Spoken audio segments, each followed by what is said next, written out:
Okay, there we go. All right, let me get something here. There we go. Good morning, everybody. Welcome to Coffee and Art in the Morning. I'm Dee Dee. This is a Wednesday. I say Wednesday impromptu. Seems like I'm streaming every Wednesday, but I don't schedule a Wednesday stream. So if I don't stream on a Wednesday, don't email me. Monday's my scheduled day. But I don't mind streaming for a little bit before other streamers stream on Wednesday or Friday or whatever. So my plan actually was today to go shopping, but I kind of pulled my back yesterday hauling the vacuum around.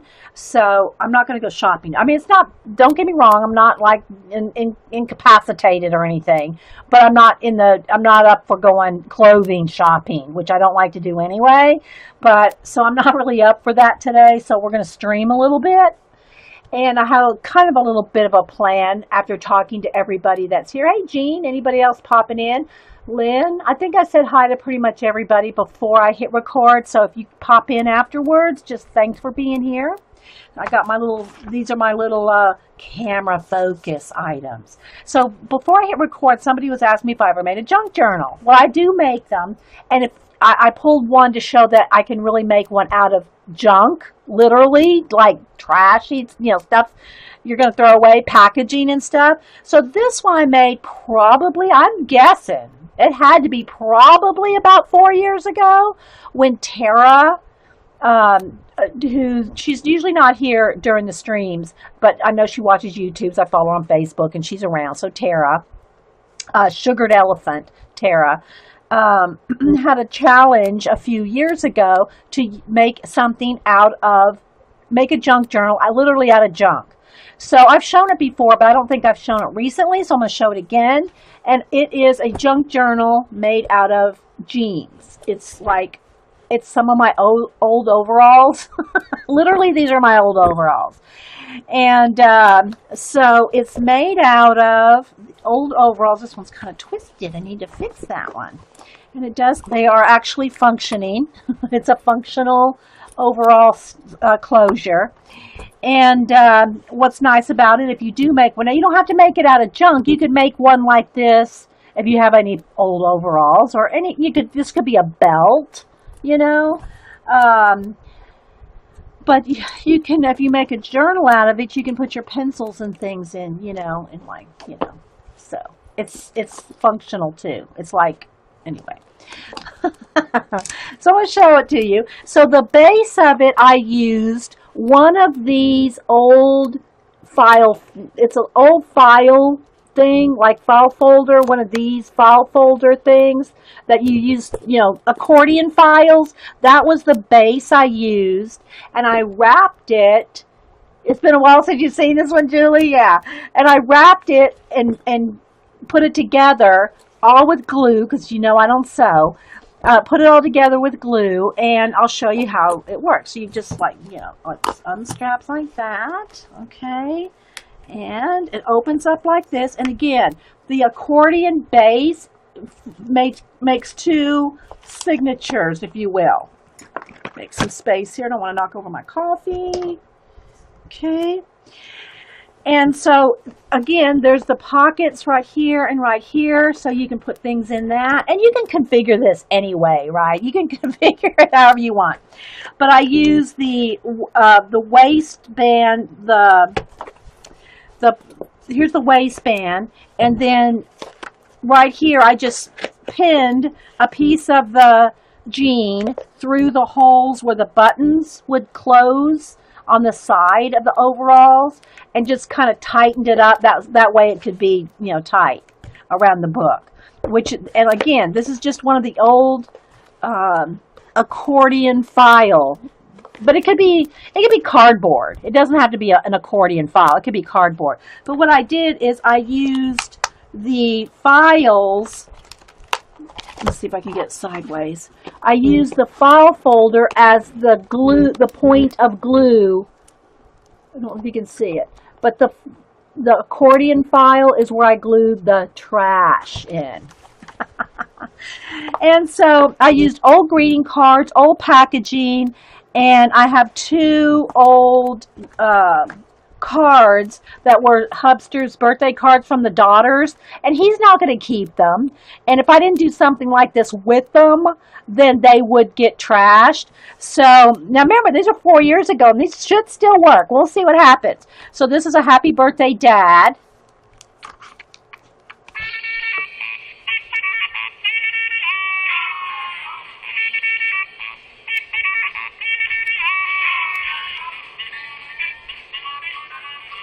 So they're the musical cards. Okay, and then on this one, he loves old spaghetti western, so.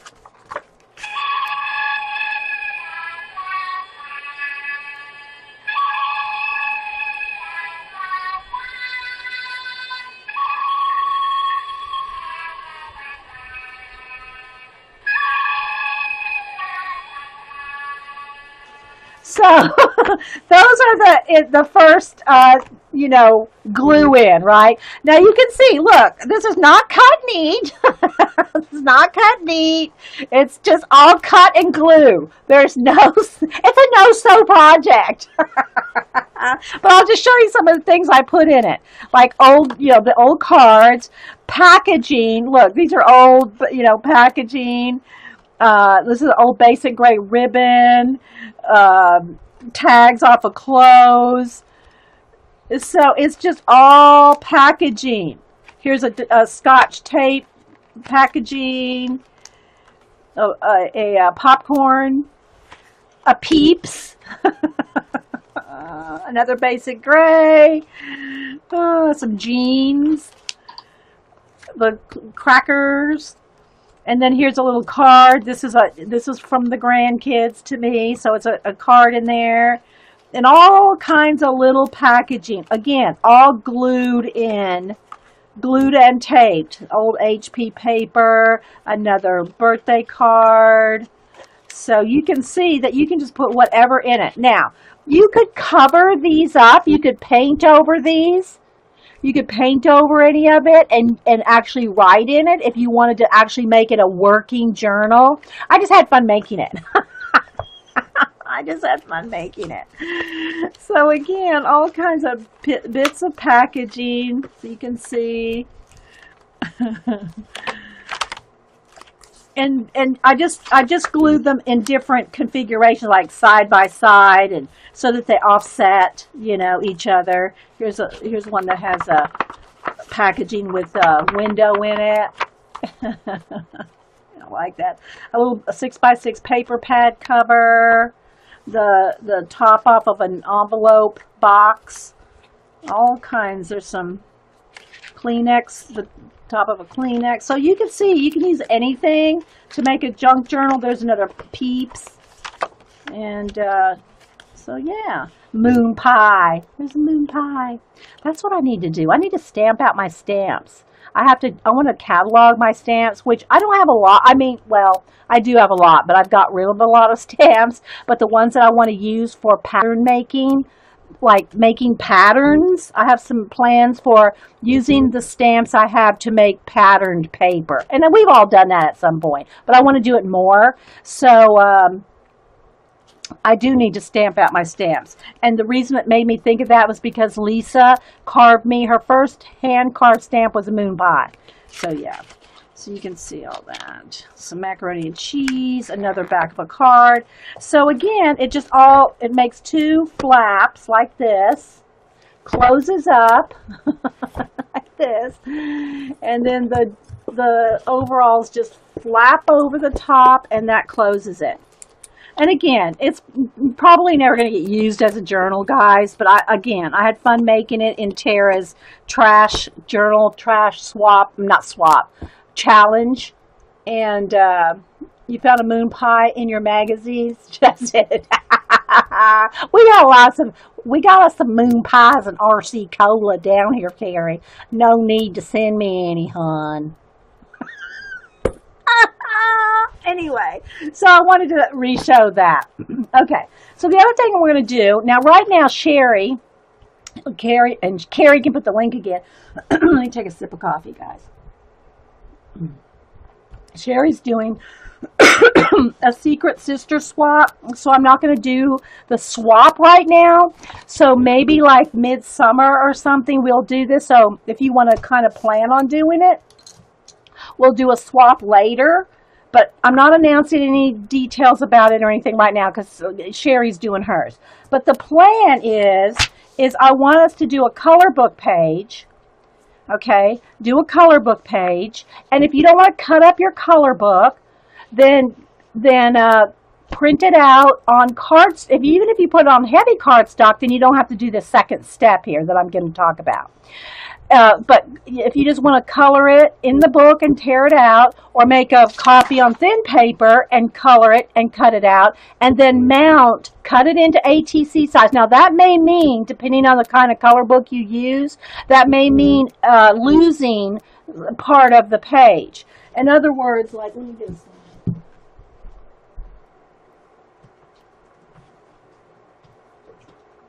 Hang on, guys. So for instance, let me show two different size color books. So for instance, I should do this exact size. Let me see here.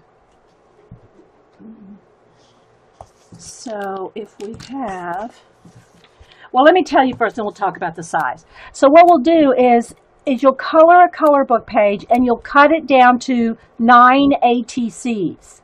That should fit, I think. Well, we'll do the measuring in a minute.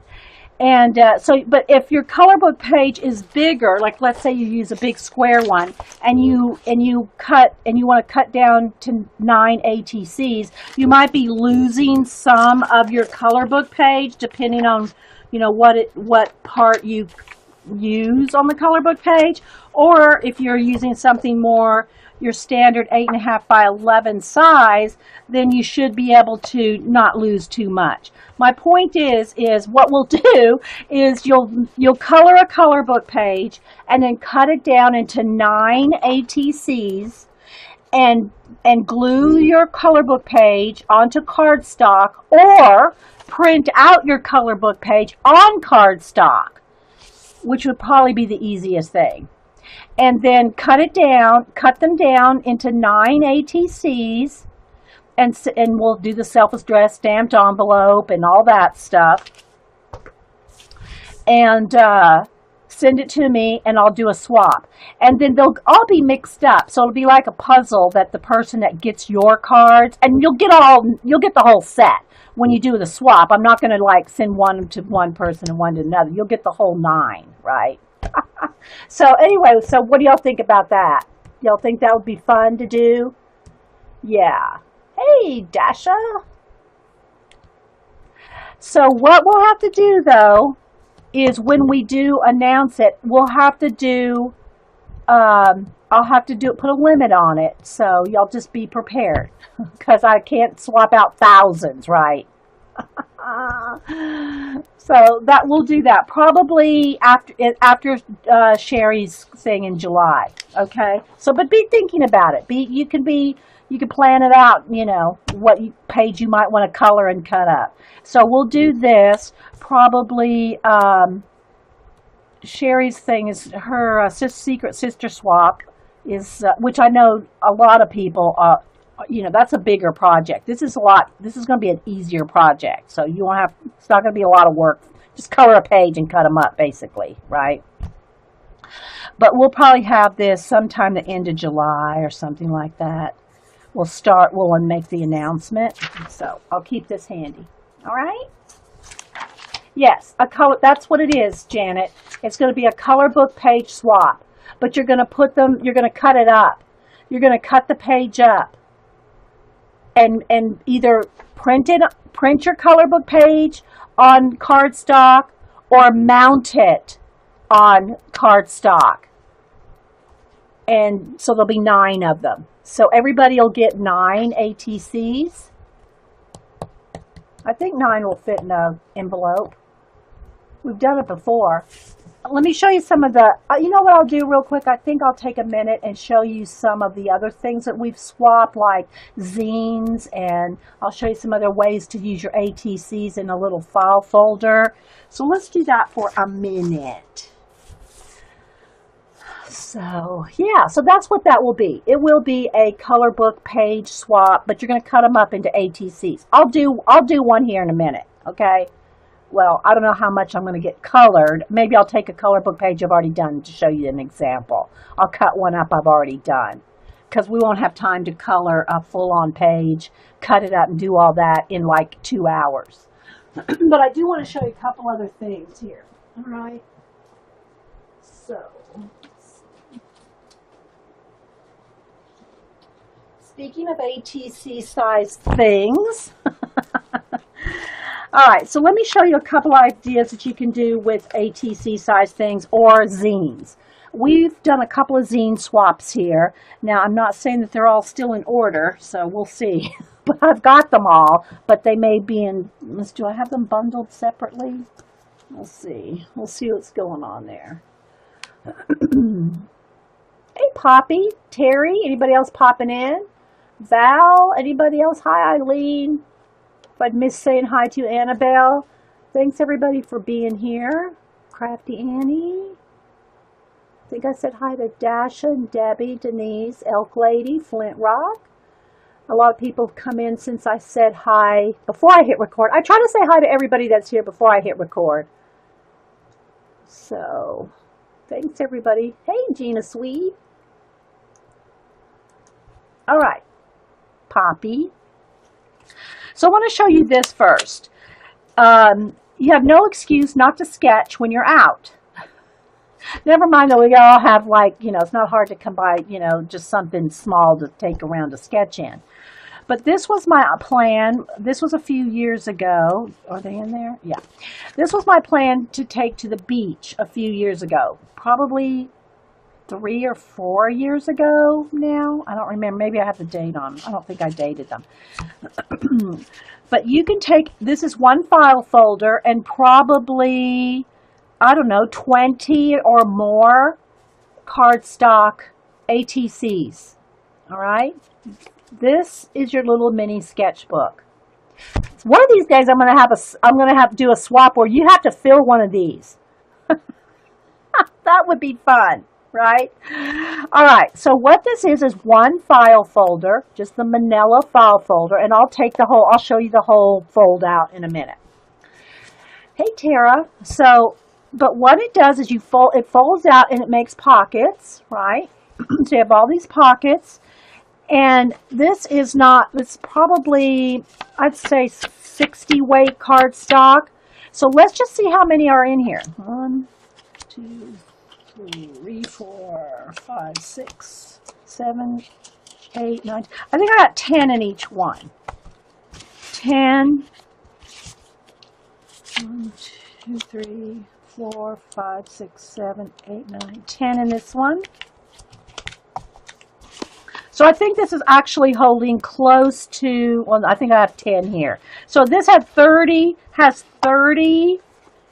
ATCs in it, and you can fold it up like this, throw a rubber band around it, take a pen and a pencil, and there you go. So there's your little sketchbook.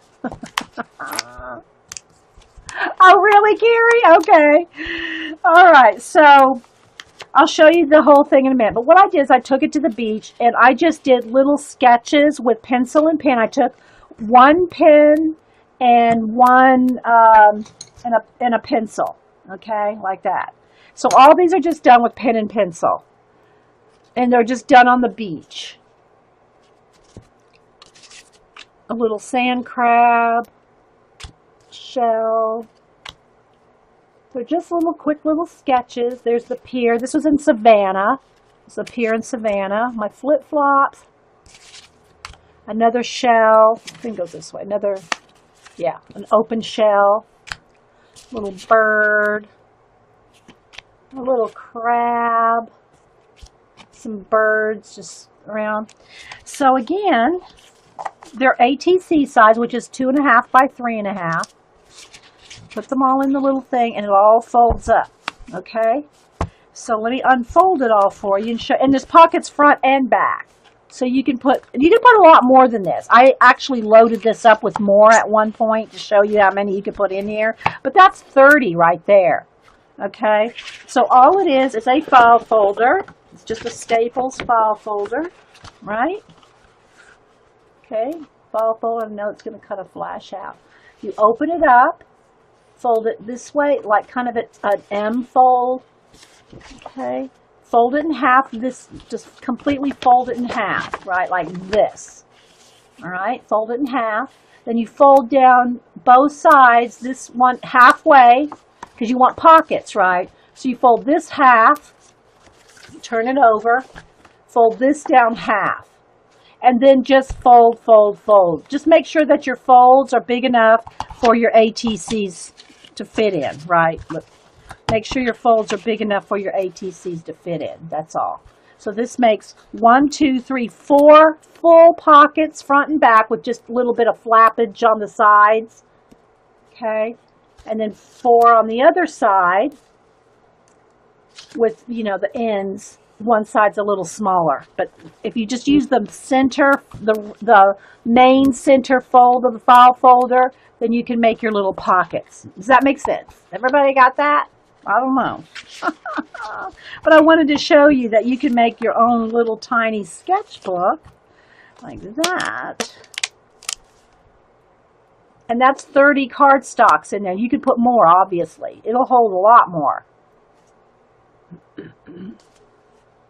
So yeah, there's your little mini carry along ATC sketch card, doodle cards, whatever kind of cards you want to call them, right?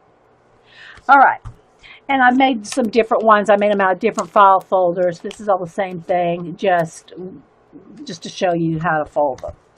Then we did, now let's see, what was this one? Hang on, let me look in this book. Okay, this one was the same type of thing, a ATC or small card holder made with a rubber band book. So it's essentially a rubber band book, but with the papers folded to make pockets. Okay, so this is old sketchbook paper, smack and drag paper, but essentially it's the same thing. Let's take one off here so you can see. They're all held in. They're held in with a rubber band. Okay, so the book is just a small, but you can make these any size you want. A rubber band book, you can make them any size you want. And I don't remember how long ago we made this, but it's been a few years. So the cover is also leftover art journal, sketchbook paper, whatever. And it's just 3 pieces of cardboard or chipboard. 3 pieces. Okay, in this case I use packing tape, clear packing tape. You can use duct tape or whatever. I just use clear packing tape to make the little book. Rubber bands are what holds it in. Now you don't have to use rubber bands. You can use twine, ribbon, string. You can use the elastic cording that you know, that's kind of like in a Midori, the stretchy elastic string. So it doesn't have to necessarily be rubber bands. And well, good to have you here. Good to have you here. So yeah, but rubber bands is a quick and easy way to do this. But again, you can make it prettier or sturdier using like elastic cording. Like I made extra pages in my Adorable. Now this one is one I purchased, the cover, just the cover, from Scrappy Camper's sister. She was selling and we call them Adorables because they're adorable. And so I made my own extra signatures in there with the elastic cording. See, that's that kind of elastic cording you can get at Hobby Lobby or Michael's. So mine's packed full. Look, the cover doesn't even cover all the signatures I put in there. And then I, have my own decorations on there. So anyway, this one is, it's the same process kind of, except there's no elastic on the back. And I know there's all kinds of the faux dories out there now. And so anyway, but what I'm trying to say is you don't have to use rubber bands. You can use pretty ribbon, twine, string, or that elastic cording that you buy, and then you can have things hanging down if you're just tying it. So all this is just a sheet of paper, or let's see, how many do I have here? 3. I put 3 per signature. So it's just a piece of paper. It's one leftover journal pages, or stencil leftovers, or whatever.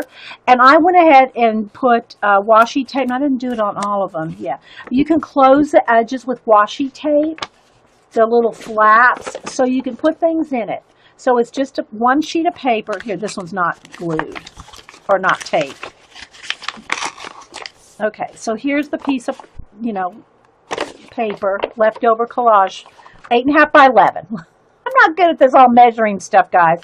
So it's an 8.5 by 11. Turn it sideways, divide it in 3. I think that's a 3. Okay, divide it in thirds, and just third again, divide it, fold it up. I don't know exact measurements.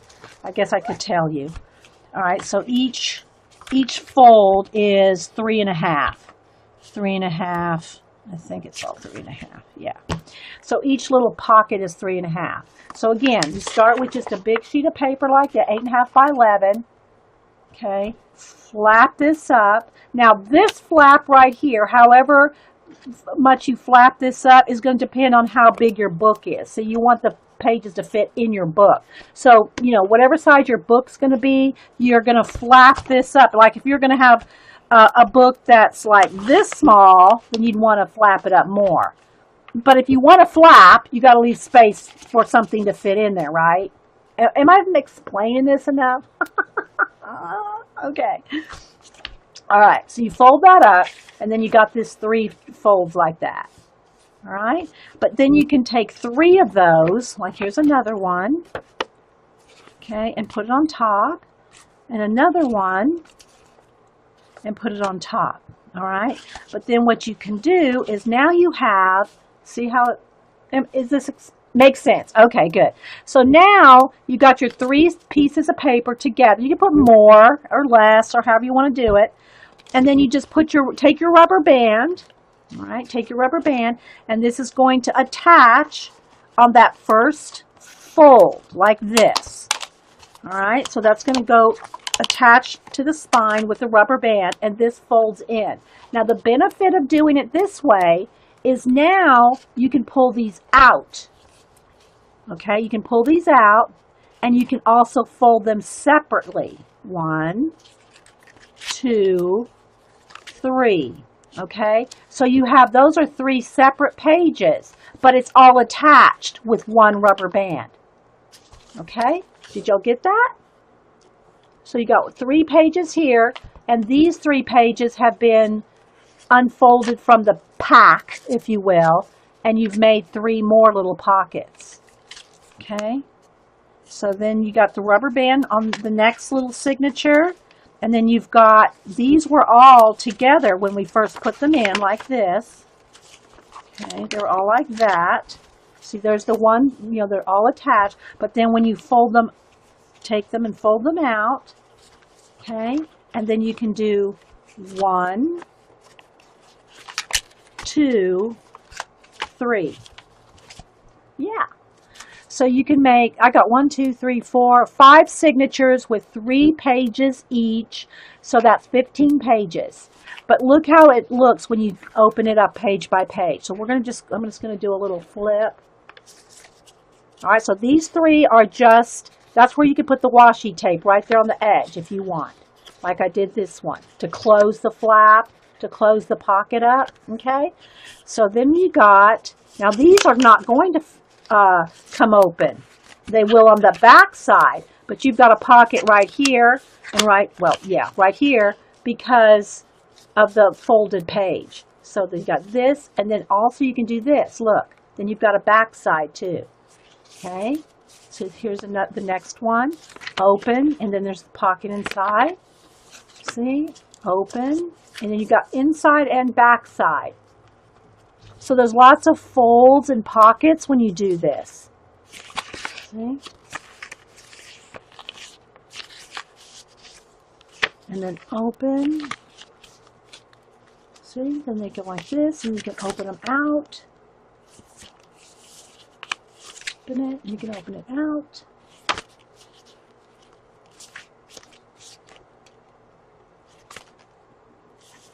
I just showed it, Mel, but I'll show it again. Hang on.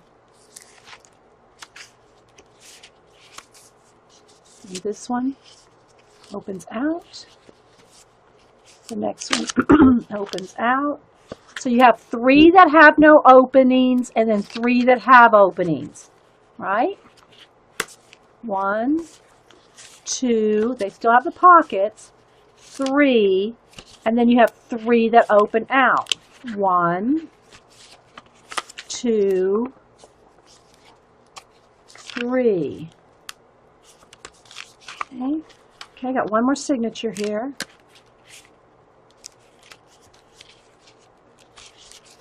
And then this one goes 1, 2, 3. And then there's the back cover. So again, let me show you one signature here. I'm going to take it out again, Mel. All right. So I'm going to take the rubber band off. It's 3 pieces of paper. It's really easy, guys. Just gotta, hey, Vicky, just gotta kind of pay attention a little bit. Hey, Janet, did I miss saying hi to you? Thanks, Vicky, for streaming yesterday. Did you get it uploaded to YouTube, Vicky?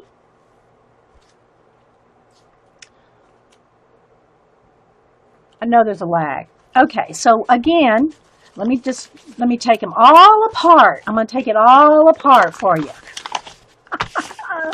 I don't need to really remake the whole thing because it is pretty self-explanatory, guys. All right, I can't open this one up because I've already taped it, okay? But it's 3 sheets of paper. It can be leftover journal paper. It could be a magazine page. You could make this out of a magazine page. Maybe we could do that. That might be something simple.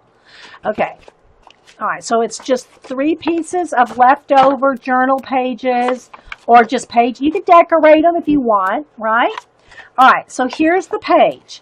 You take one 8.5 by 11 page. Depending on how wide your book is that first flap. See, that's going to fit in the book, right? Got it?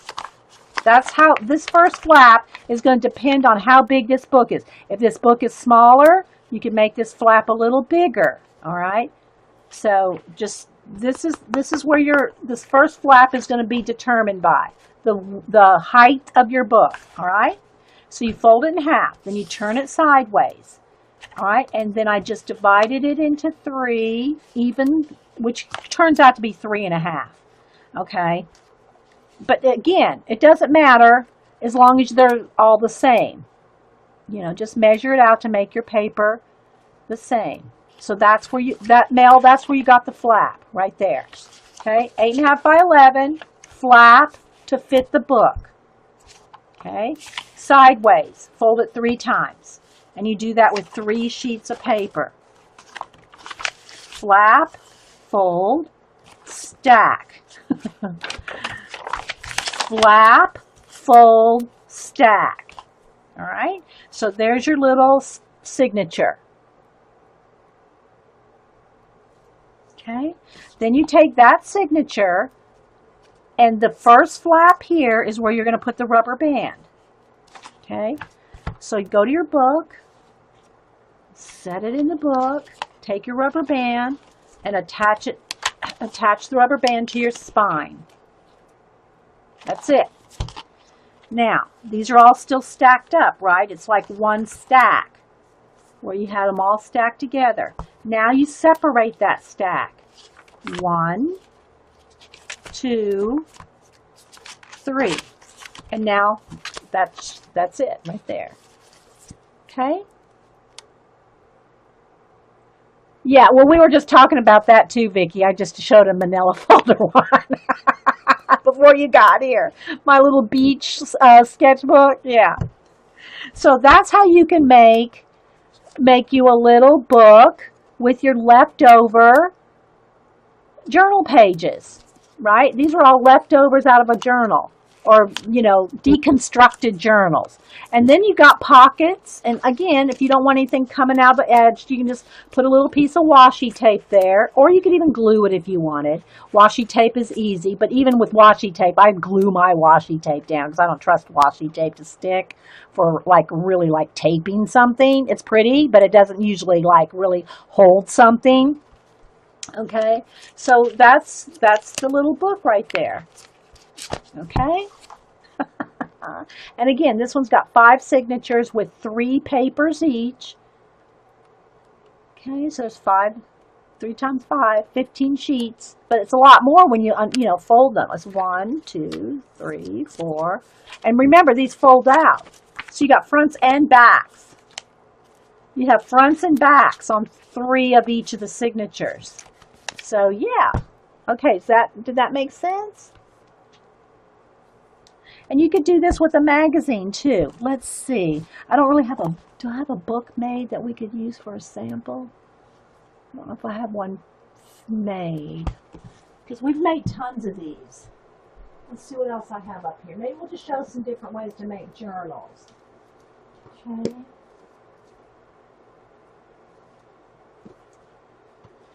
Here's another one with the string ties. That's got just some twine holding the signatures in, same kind of thing. Let's see, here's another rubber band one. Those are the same. What else is up here? Trying to look at what else. You could also do ring bindings. I mean, you can, just punch holes and do rings. This is just a little,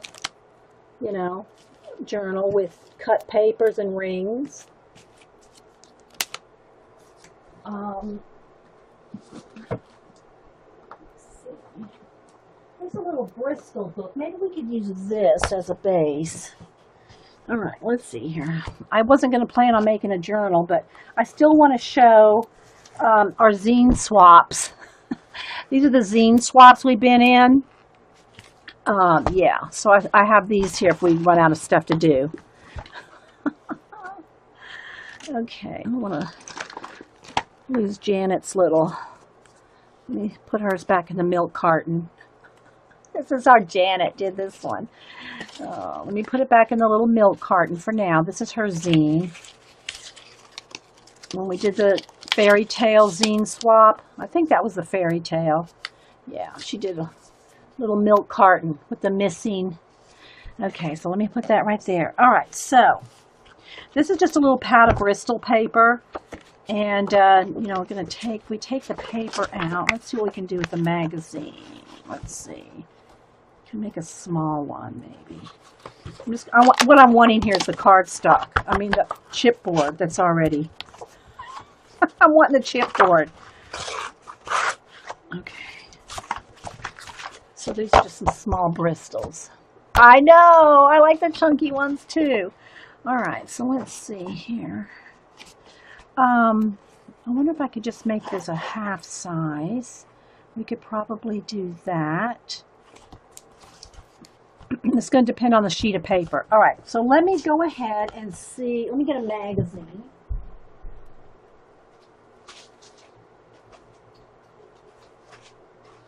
Just use my cut up Vogue here. I don't buy very many magazines because what I use them for, they last a long time.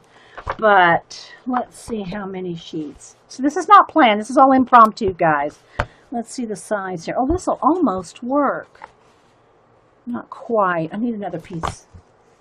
Because this is just paper. Let me get another piece of chipboard here. What do I have? Let's see if this will work.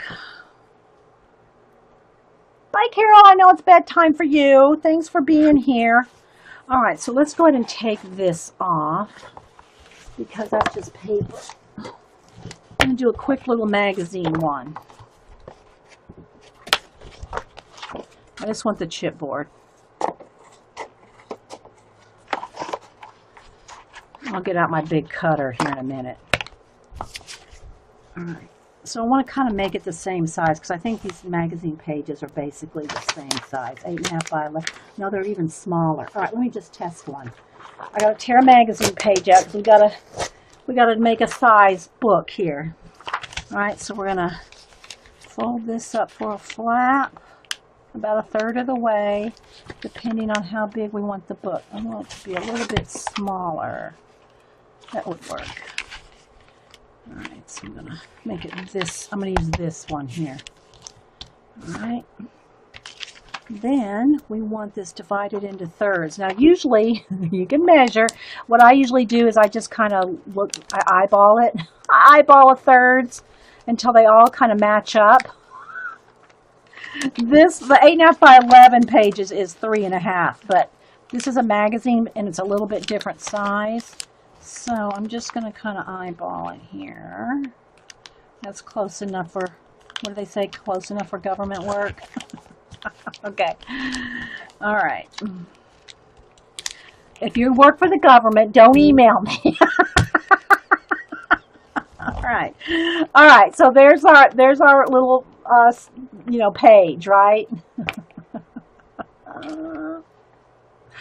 You tossed yours. Are you talking about your zine swap, Janet? You tossed yours? Or you must be talking about something else.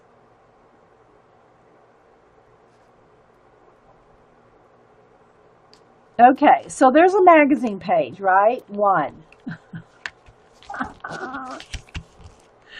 All right, so should I go ahead and do 15 of these? I don't know if y'all want to see me do that, but what I want to do is make the book. So this is a piece of cardboard here, and this should work for the spine and because it's corrugated, it'll bend, right? It's probably not the best for the sturdiest book.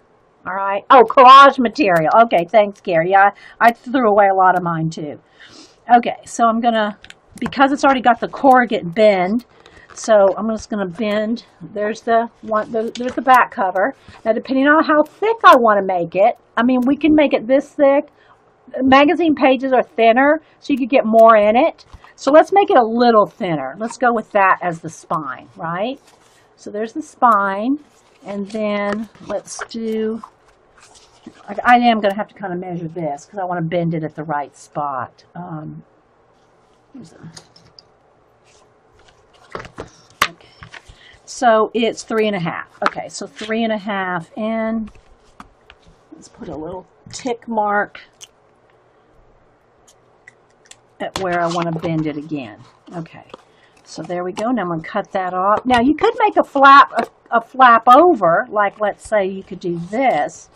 So if your book is like this, like here, like that's attached in there, that's the spine, right? Like that, you could have this to be a flap over, so you could actually close the whole thing and put a loop right here. Maybe we'll do that. I didn't plan for that, but let's see, did I make it? I have to make this as wide as that, pretty much. Maybe that. Okay. All right, so there we go. So essentially what we're going to do, let me at least make 3 or 4 pages. So I'm just going to tear out, probably 5 would probably be good. I'm just tearing them out randomly. Now, you probably want to trim this off a little because that's, unless you like that, rough look on the edge, nothing wrong with that, but I'm just going to trim off some of the torn bits. Okay, so again, if you want them all the same, use this one as a pattern. Okay, take your page. This is convoluted. I hope y'all are following along with me. All right, take your page and then just use it as a template to start folding all the pages. So there's 1,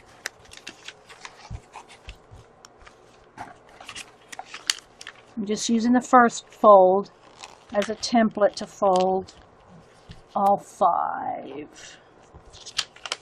Just bending it right there and then bending it all the way across. 2.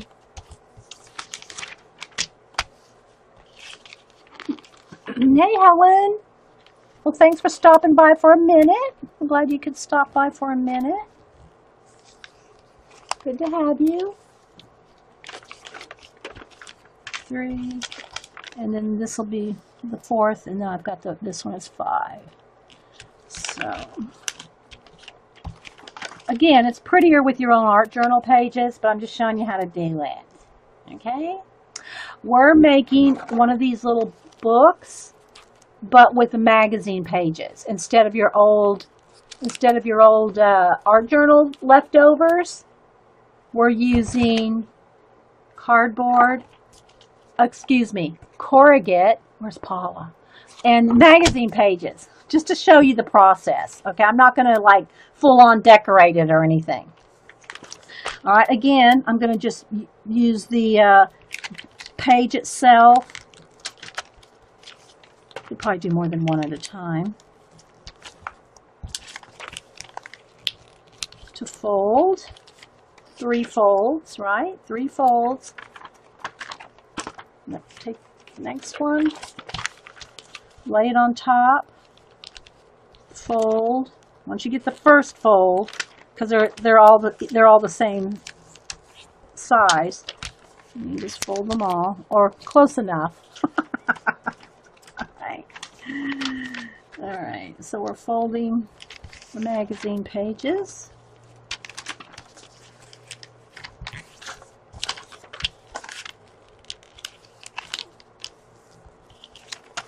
And the last one.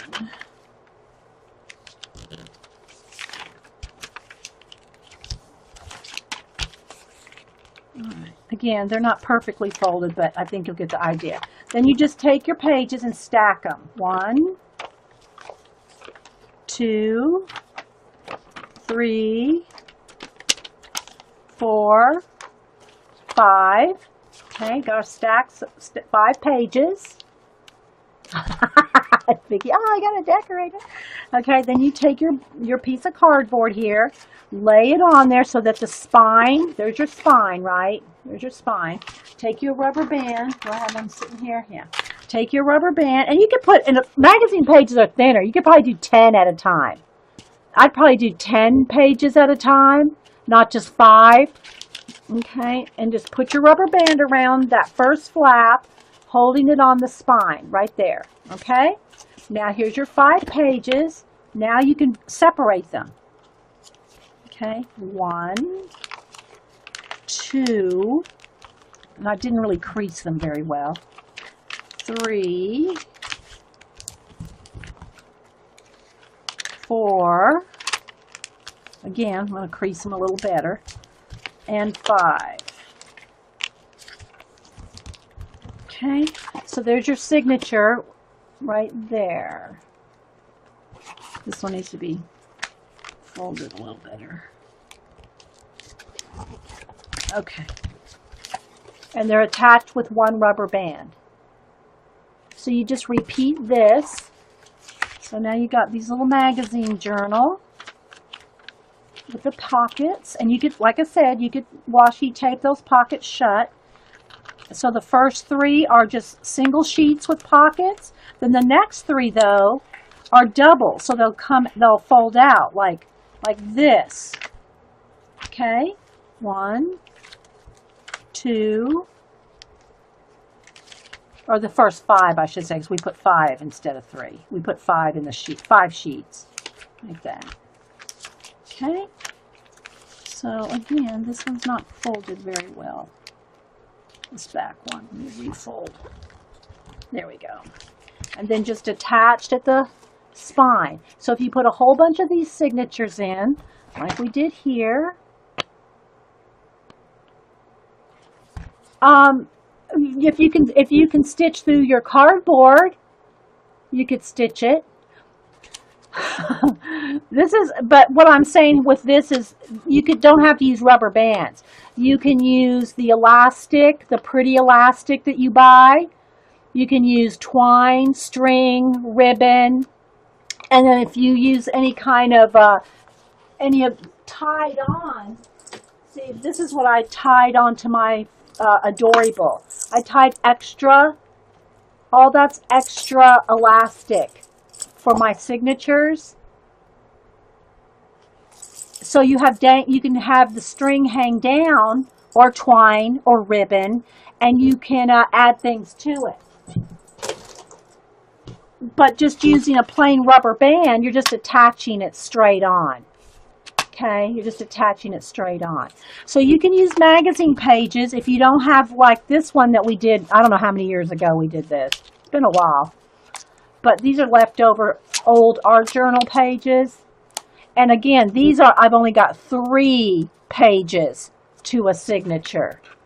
But the magazine pages are so thin, that's 5 right there. That's 5 magazine pages, and look, it doesn't take up nothing. You could probably stack at least 10 in a signature before it started, flaring out too much at the edge.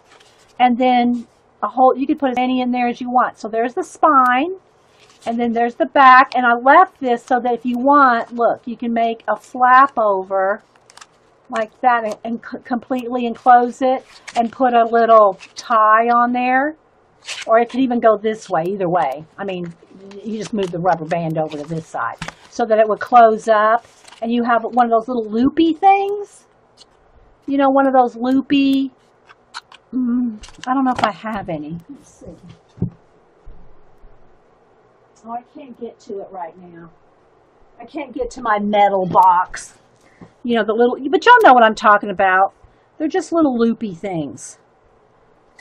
Those little circles like this that have the little string that goes around them. Looks like eyes. The little string that wraps around, you could do that for a closure. So yeah. Okay, so you can do that. Maybe I'll finish this one later just to show you one finished. But this is one made out of journal pages. Okay? All right. And then you can put a pretty band around it or just a rubber band to hold it. Again, or the little mini file folder one. This holds ATC's size. I already showed this one. If y'all missed it at the beginning, I'm recording, so I showed that one. And yeah, so let me move all this out of the way and see what else I pulled here to show you.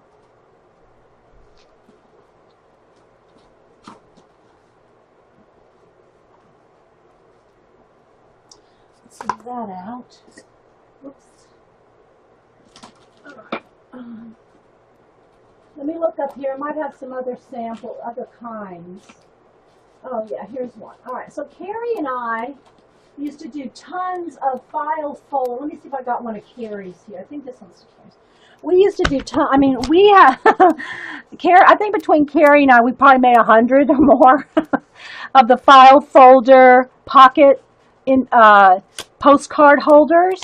All right, so these are just a few. I gave most of them away, but they're just a file folder, folded, decorated, and then you can put tags or postcard. They'll hold a 4x6 postcard. So you can make these out of different, you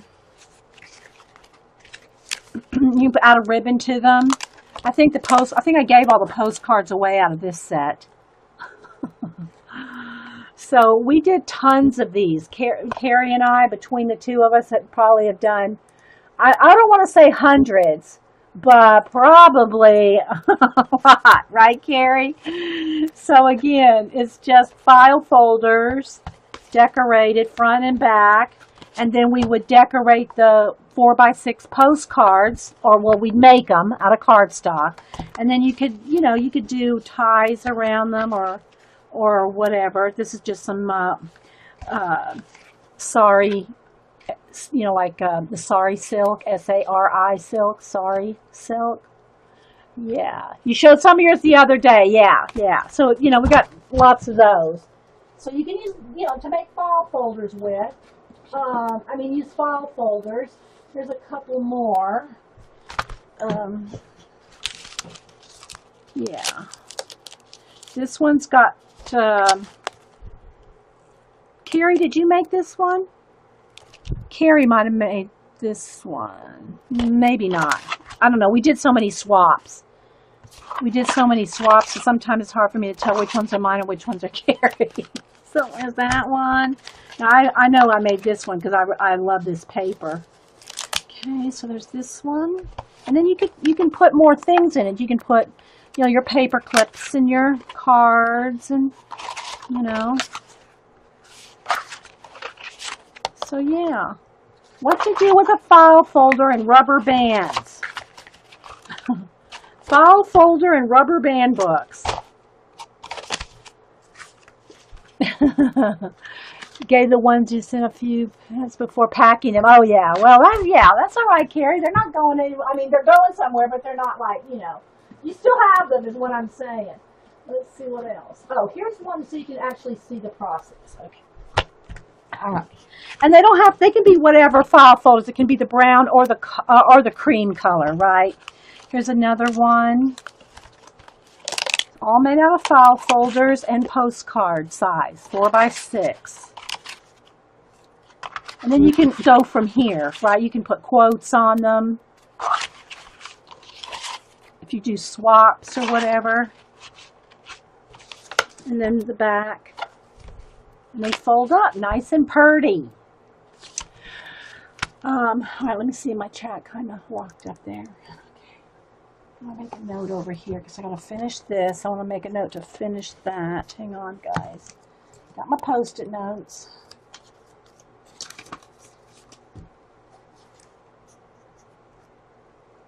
One second.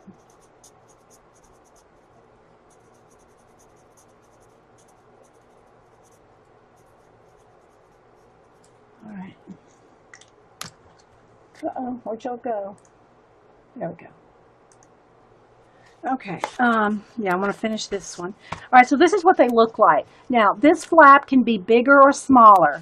This one's a little taller. That doesn't matter as long as you just make sure that you fold it so it'll hold your postcards. But essentially, it is a file folder. Okay, just a file folder. Open it up.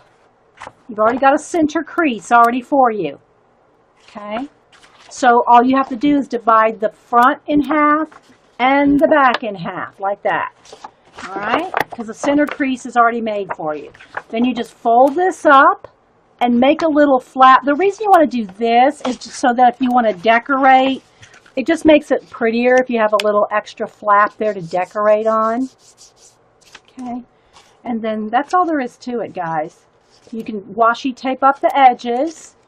One side's going to be a little bigger than the other because of the nature of the file fold, the little tab on the file folder. But if you don't like that, or if you want to close it up, I just turn that over and glue. I'll just turn that side over and glue the tab, and then this side I'll put a little piece of washi tape on there. So, but that's all there is to them. They're very, very simple. And Carrie and I, we went crazy making these. Like, we made them for like a year, didn't we, Carrie? Let's see what else I got up here. Oh my gosh, I got more. Hang on.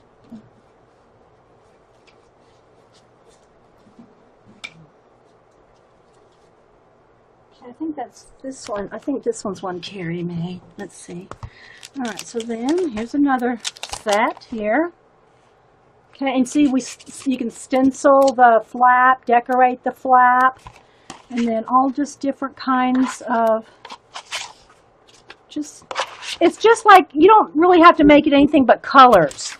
Just pretty colors, just to get them. Of course, you could glue a cat on there. I forget what we did with that. Oh, here, fishy, fishy. Oh, and then you could poke a hole, punch a hole and use ribbon for ties on the end. Then here's the back side of that one. Just a bunch of stenciling, paint scraping, like this, okay? And then you have your tie, and you just can wrap one around the back and one around the front, and you can just tie it in a bow like those. So, yeah. Let's see, what else do we have here? I made a whole bunch of these and gave some away. I remember this set because we put the, this one we used the, was it Cosmo Cricket? Somebody will tell me. It's the Rocket Age paper. I think it was Cosmo Cricket, but we used this particular Rocket Age scrapbook papers, you know, that had all the little, like there's the moon shoes, the robots, and all that. Here's some of it there. So we decorated this whole folder, and then with leftover bits of that paper. We did the whole, it was a theme. It was the whole theme was that paper. So you can always, you know, use this to put themes in.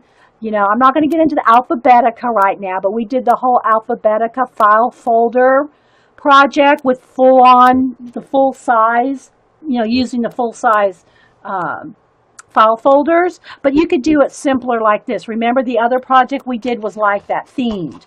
We did the whole theme with the file folders. That's in the other room. I'll have to get that to show you. So anyway, this is kind of similar. Okay, just all the little ads and things off the Rocket paper. The file folder, yeah, this is kind of like the file folder fodder. Yeah, yeah. But before we did the file folder fodder with the fodder and the file folders, we just did them, decorated them, and used postcard size stuff. But you know, then we did the file folder fodder project. That was 6 months worth, I think, of file foldering. But this was all years before that we started these. Okay. So let me stick that back in there. We got some more bits.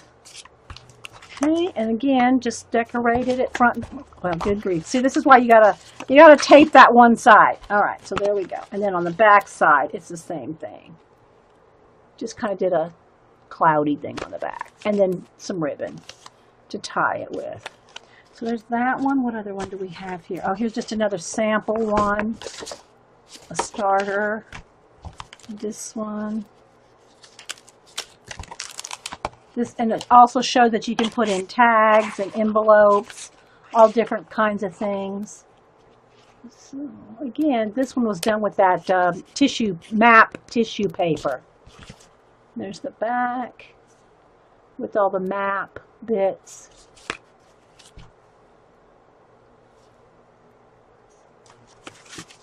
Yeah, I think there was a cloth paper scissors article about using file folders for books. Is that right, Carrie? Yeah, Carrie just mentioned that too. But we took it to another level.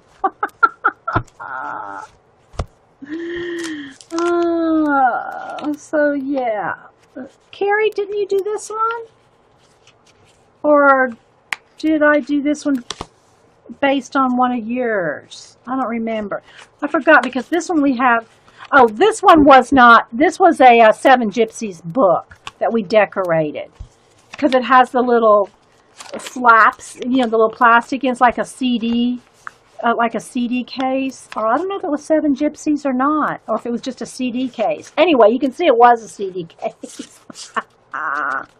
Whether Seven Gypsies made it or not, I don't remember. But these are just some samples that I have up on the shelf. Okay, so that must have been, yeah, I got yours around here somewhere, Carrie. All right, what else? I mean, I've got so many of them. I've got to tell you, I got so many of them. Okay, this one might be Carrie's. I think this one is Carrie. Okay, I think this one's yours, Carrie. Have we got it yet? And of course, Carrie sent it to me to decorate. I didn't decorate it. You know, she probably didn't decorate. Well, maybe she did decorate one of mine. But this is one of Carrie's. Journal from, yeah. Okay, we know it's yours, Carrie, because you signed it. This is from 2011. We finally finally got one, Carrie. We hit on one of yours because she signed it. 2011. So this is one of Carrie's. A little squirrel with the heat gun.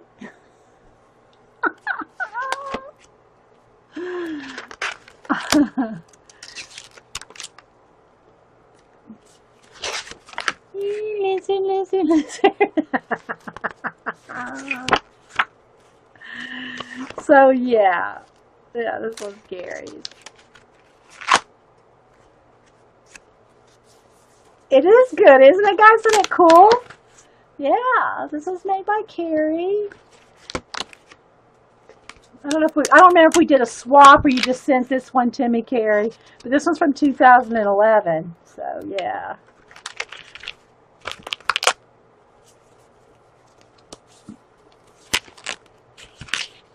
Just a little envelope in here.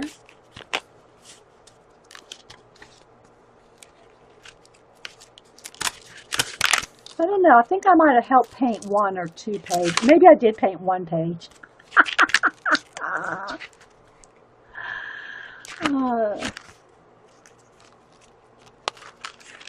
Mostly blank when you sent it, so I did add some things to it. Okay. But anyway, it's awesome. Carrie did an awesome job. So yeah, that's from Carrie. Let's see what else. So yeah, it's kind of like a rubber band and file folder books today. Let's see what else I got up here.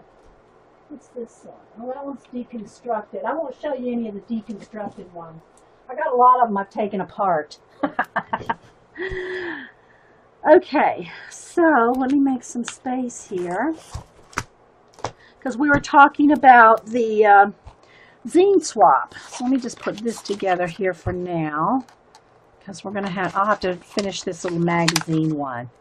Okay, I'll finish that one later. Okay, and I talked earlier about sometime towards midsummer, we're going to do a color book page, turn them into ATC swaps, probably the end of July. So I talked about this at the beginning of the show. So if you just came in, make sure and go back and watch talking about this, because we're going to do a swap sometime in the toward the end of summer. All right, and then, and I also showed my Jean Junk Journal. And what else? Let me move this out of the way.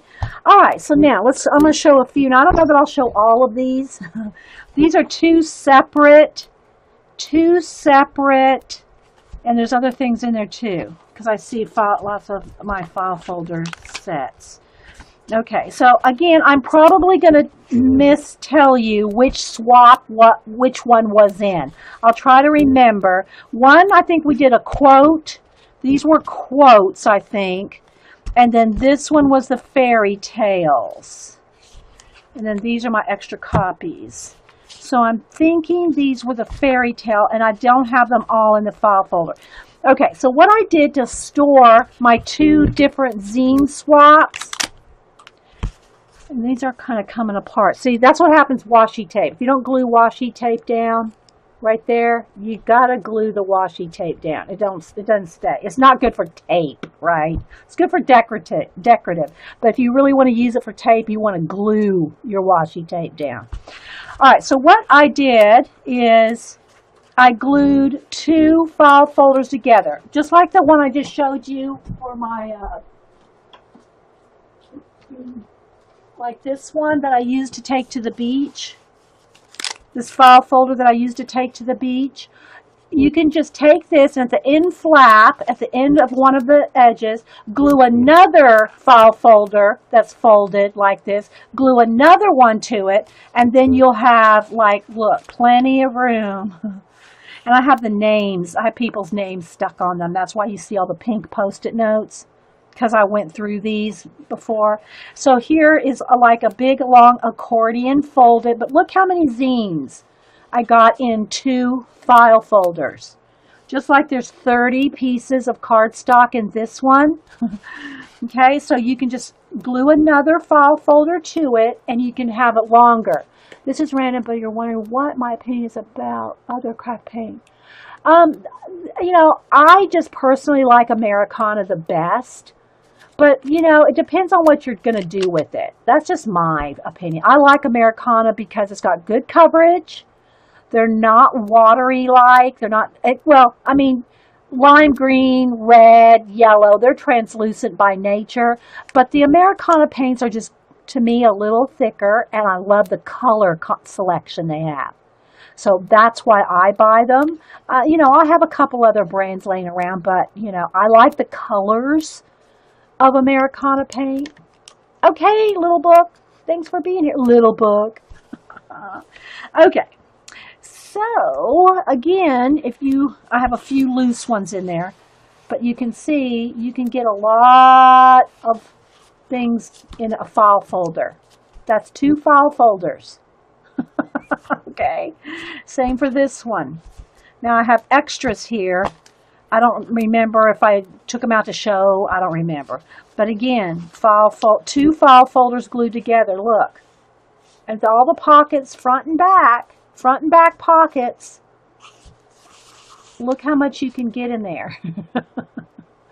That's pretty awesome, isn't it, guys? All right, so let's go ahead.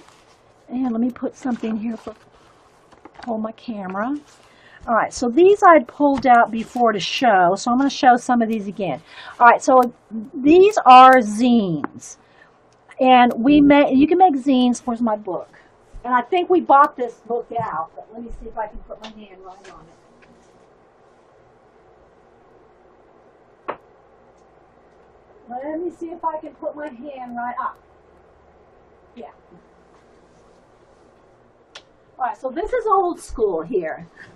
This is old school, right? What you mean, what's a zine? All right, so I think when we did this a few years ago, what year was this last one? We did one a year before that. But let me see what year this was, 2014? I think this one was 2014. The other one might have been 2013 or 12, okay? All right, so let me just take one at a time here. If y'all have any questions, put them in caps. All right. All right, so when we did this, we made this zine very simple. We made, let me get one of my original ones out here. This one was, oh, and we also did Lucy, yeah, this was Lucy Jane's one. Okay, so we had 3 swaps. 2004, because Lucy Jane did 1. LJ did 1. So I have 3 swaps. Anyway, but what it is, essentially, is one piece of paper. One piece of paper. Now, this is a copy because we made, we had, I don't know how many people, 20?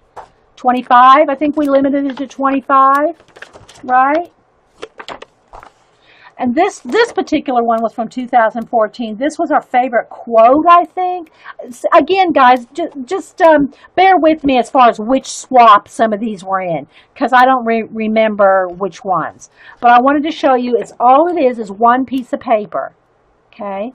One piece of paper.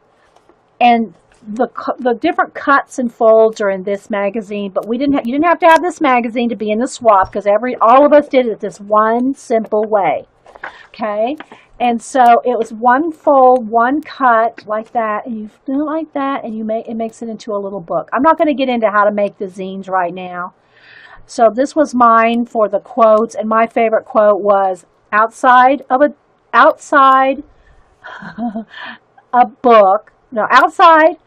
dog, a book is a man's best friend. Inside of a dog, it's too dark to read. That's Groucho Marx. Anyway, I love that quote. So this was the one I made. These were so fun. Yeah, they were, Eileen. Okay, so again, and when you do one of these, you really need a pattern and fold it and cut first, because see how some of it's upside down and backside and right side up.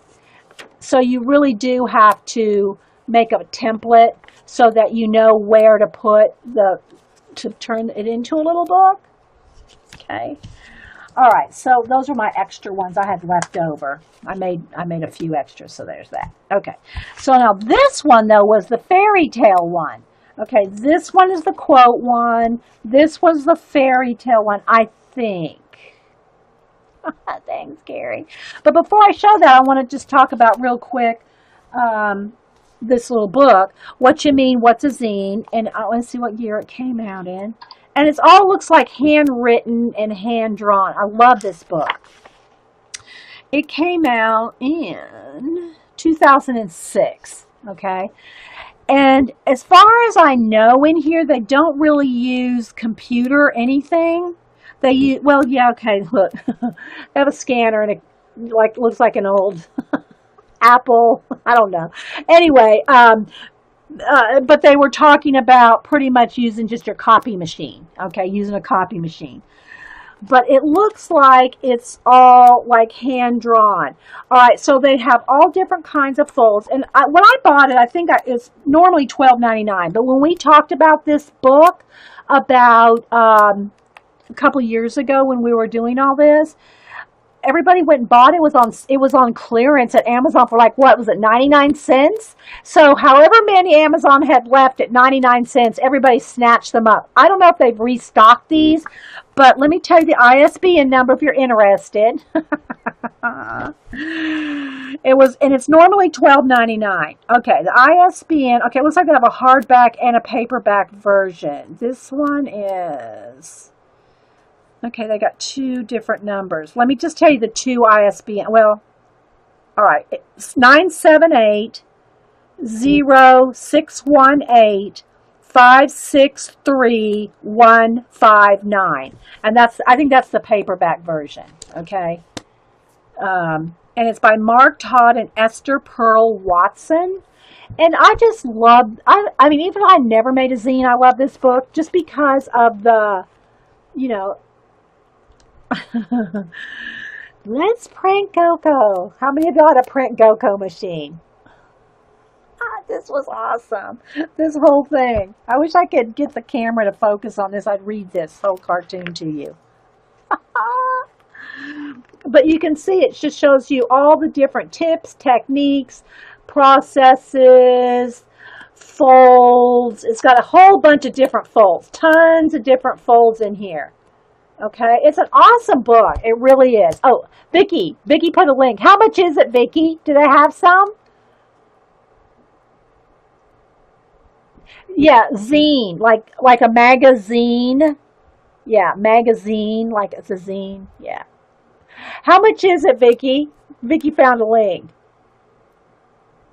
And Eileen just posted in the show a link to a PDF file that you could just Google it. There are some used ones for $178. Are you kidding me, Vicky? We wiped them out at 99 cents. And now, how much was some used start at a penny? Okay, so they start at a penny and go up to 100. Somebody's going to make a killing on a $178 one, right? Oh my gosh. Well, anyway, so yeah. It's just really funny. So any of y'all remember the Print GoCo? It hasn't been, they revamped the Print GoCo, and didn't they call it UPO? Didn't they use, no, that's something different, but I think the UPO was a bigger version of the Print GoCo with the little light bulbs, you'd flash it. You get a little flash and you print one thing. Oh, it's the hardback ones that are that much, yeah. Y'all remember with the little light thing? Let me see what this says here, if I could read it.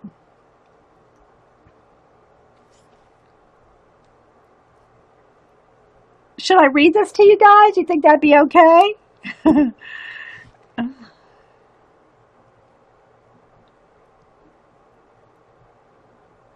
What do y'all think? Should I read this cartoon out of the book?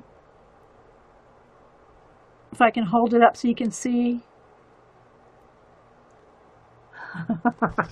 That's awesome. I'm reading and it's making me laugh again. Okay. All right, so let's go ahead. I think it'd be okay to read this one cartoon out of here, right? What do y'all think? Y'all want to hear this cartoon? I'll hold the book up to the camera. Okay, everybody's saying yes. Okay. Let's print Goko. Now, you probably won't be able to read the words, but hopefully you'll be able to. I'll try to keep it steady. Okay. All right, Susan's leaving. I know she doesn't mean it. Okay. Let's see if I can put some accent on the little guy's process here, right? Okay. I'm going to try to, like, be the guy, right? Let's be the guy. Let me get my glasses situated. If you like the look of screen printing, but don't have the space or the money for a real screen print setup, consider the GoCo Professional Quality Home Printing Kit. Can y'all see okay? Do I need to zoom in and refocus, or how? Let me know on the focus, guys. I don't want to read all this and nobody can see anything. Can y'all hear? I mean, I know you can hear me. Can you see enough of the comic as I go? Tell me if you can. Hey, Colleen. At about the size of a shoebox, molded in durable blue plastic, the GoCo is a self-contained mini screen printing kit. I mean, really mini. Maximum print area is 4 by 6 inches. Not too small for a digest size booklet cover, or to add some color to that black and white Xerox zine. Try using multiple screens to make a bigger image. Okay, see the little machine down there? Y'all remember these. Some of y'all do. Okay, but how does the GoCo work? The truth is, no one really knows. It's got something to do with light, heat, and carbon. It's not really important. You just worry about what you're going to print. Can y'all, am I too close that it's flat? It's, okay, you can see the images. Okay.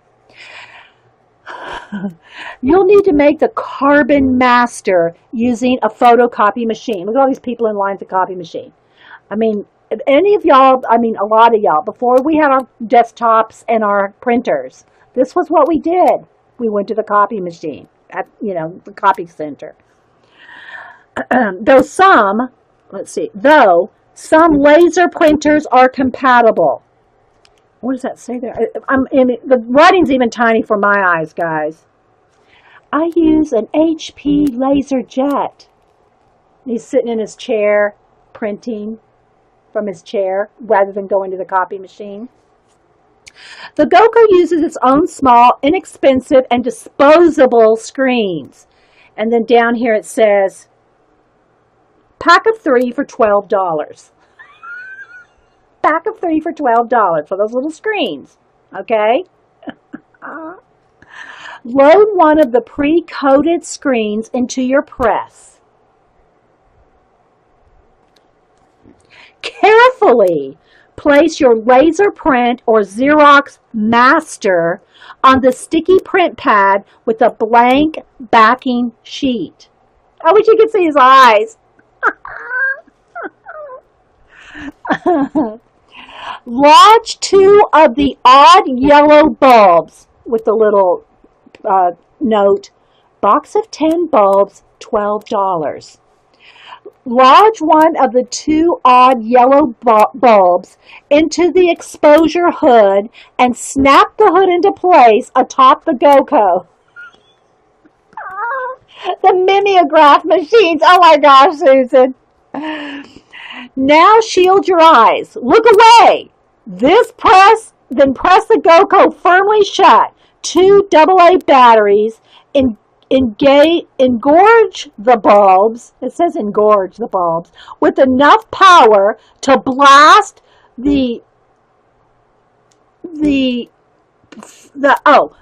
it's like afro wound, like tightly wound filament within to dust in a blinding flash of white light. Look.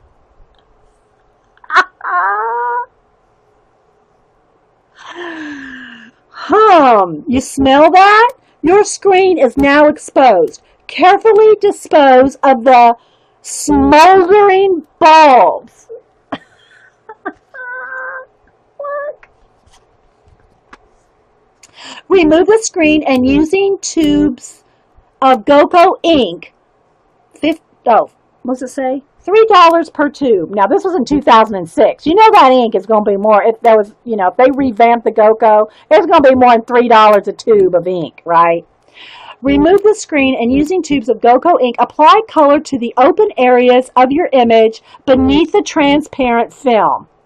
He's doing all this laying on the ground, right? One distinct advantage of the GoCo over traditional screen printing is the ability to print multiple colors on a single screen. Stamp, squeegee, stamp, squeegee, stamp, squeegee.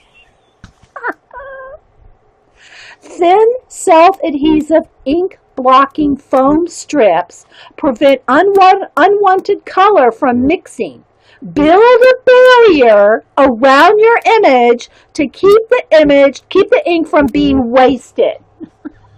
Are y'all liking this? I'm loving it, but anyway. With your screen back in place, you're ready to print. The print pad is just sticky enough to hold your paper in one place. That's a big help for multi-screen registration. The moment of truth. Press the handle down just hard enough to feel the print pad pushing back. Open it up, and there it is. It's working. He's whipping them out there. That has the little. Now, just got to keep at it. Get in the zone. You're a machine. You're a factory. But is it art?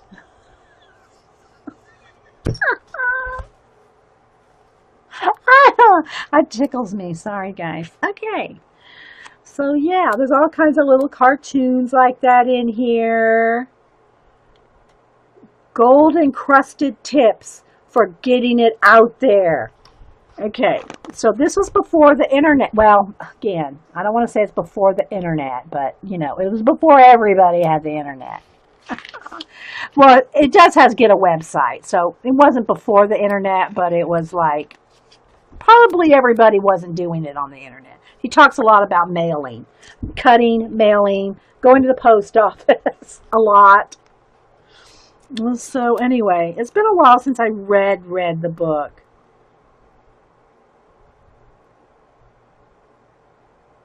Some advice about working with others. My personal feelings are to include people in a way that they will still have an out.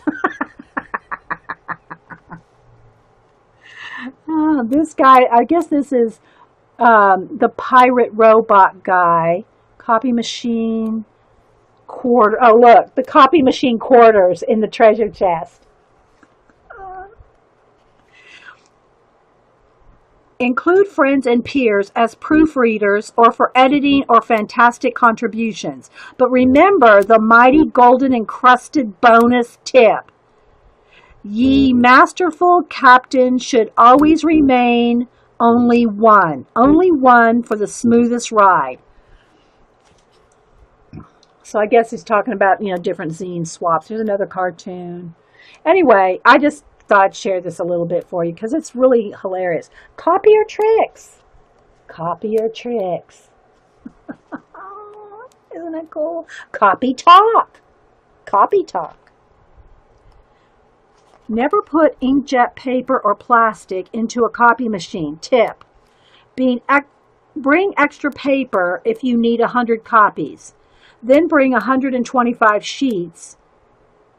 Always factor in jam ups, messed ups, and other types of ups. I don't know. It's just, it's kind of a little bit old school, a little bit of like just getting into, here's the whole process. Here's the postal peril right there. How the post office works. If you work for the post office, don't email me. Anyway, guys, I just thought I'd take a little rabbit trail with. We'd take a little rabbit trail.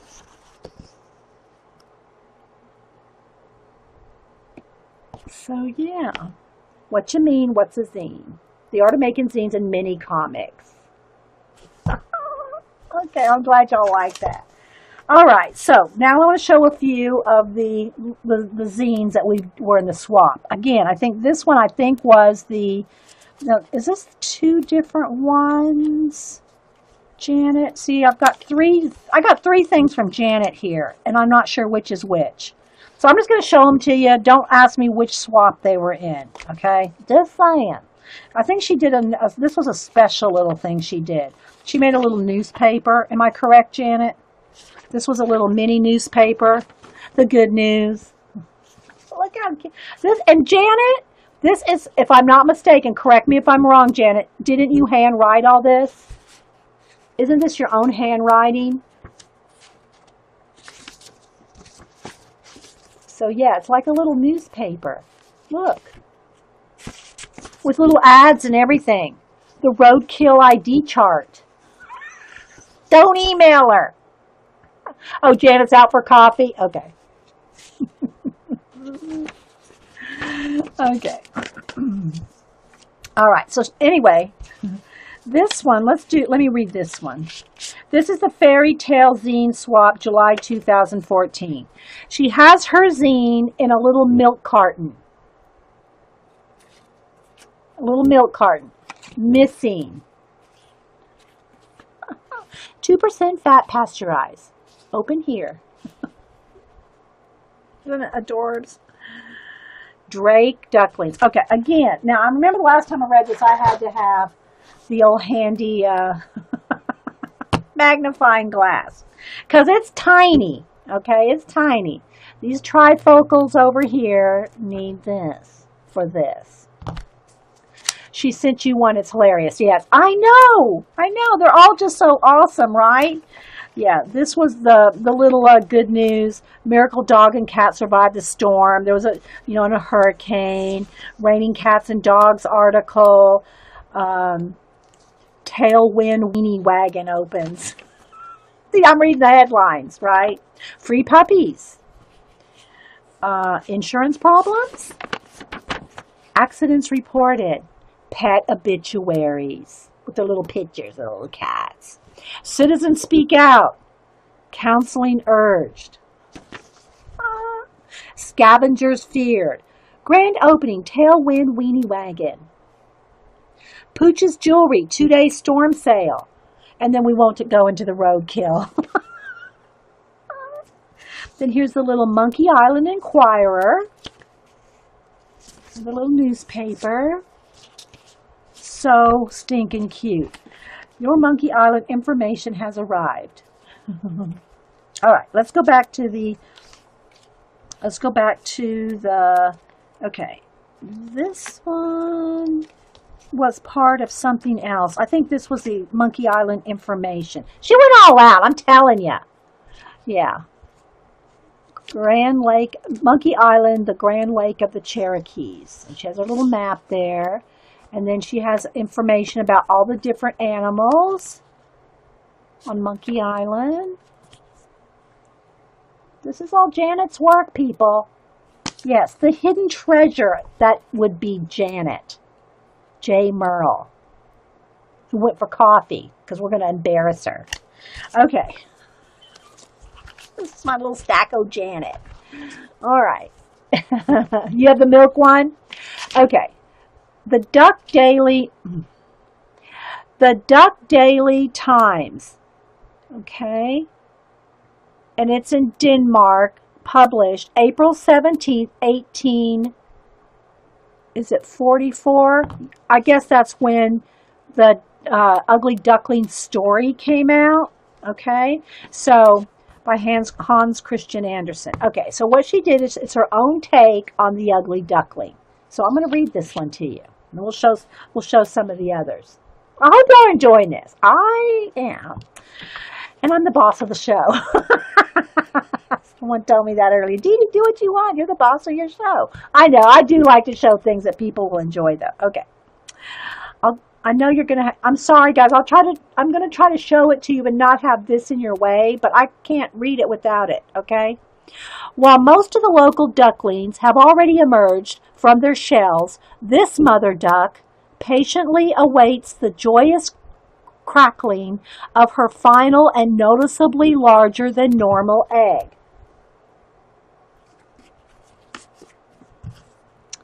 The Duck Daily Times, April 18th, 1844. Mother Duck speaks out. Okay. Following up on the late birth of the mother duck in our cover story from yesterday, the mother duck expressed her dismay over the duckling's treatment within the community, stating that some went so far as to call him ugly. The Duck Daily Times, April 19th, 1844. Local duck goes missing. Our distraught mother duck reports today that her large drake duckling has run away. She suspects that the endless name-calling, taunting, and bullying about his appearance was the cause for his disappearance. Please notify authorities if you see the missing duckling. It's all handwritten, people. And shrunk down, but I mean, you know. The Daily Duck Times, April 25th, 1844. Exclusive missing duck sighting with wild duck gangs. With wild duck gang. In an exclusive interview, the spokesperson for the Wild Duck Gang reported that the ugly duckling hung out with his gang for 2 days in the Moors area. He was quite large, but did not speak of his plight and just disappeared again.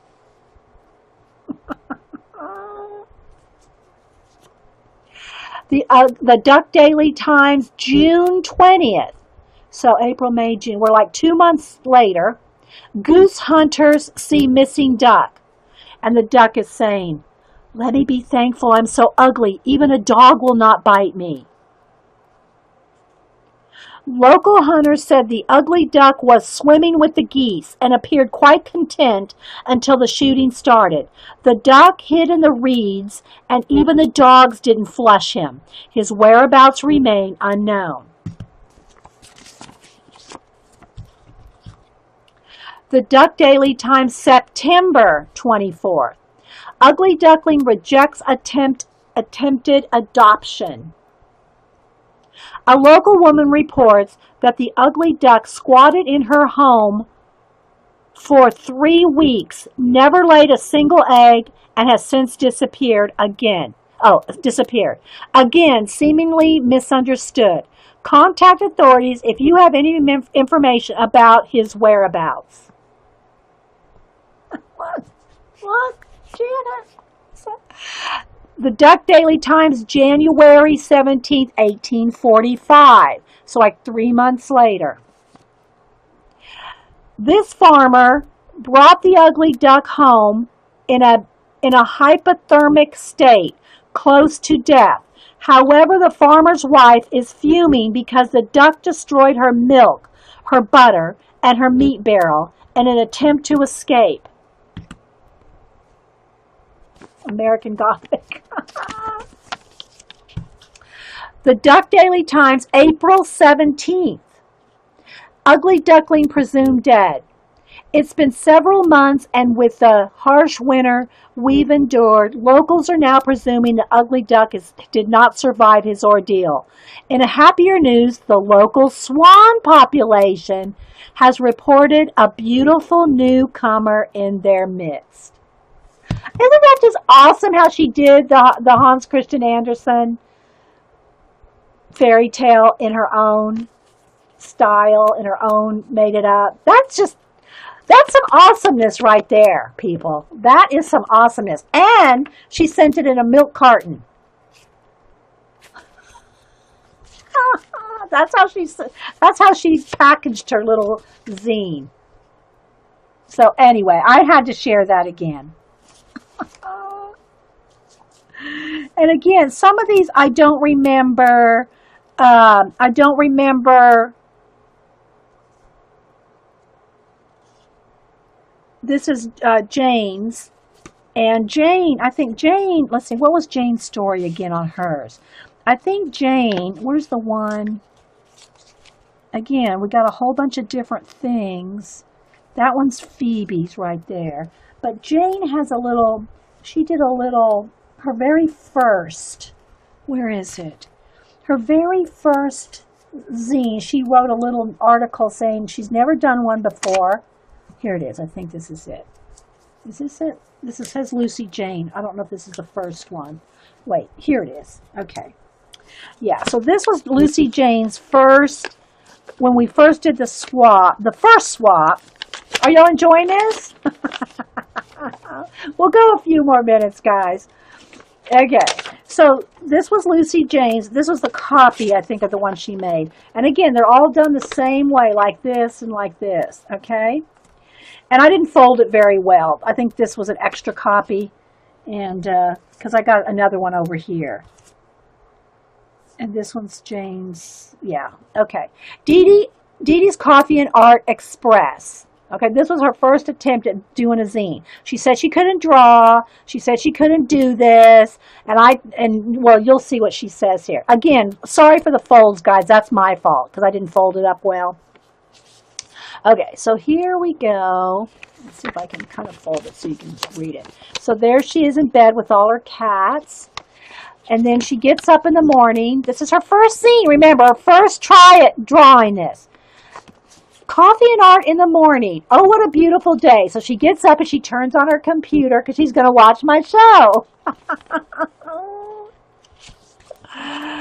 Crazy mad skills in this group. I never could draw, so I can't blame my stroke because she had a stroke. So she said she never could draw. And I'm a little lazy. So over here, she's listening to the computer, and I'm saying in the computer, a really simple swap. Doesn't have to be fancy. No staples, no binding, copy paper, easy. That's what I said. She's telling what I said on the swap. Okay, and look, she drew me with my striped shirt. If your writing is terrible, I don't want to hear it. And I don't care if you can draw like a 3-year-old. And then she's saying to herself, I was thinking 5.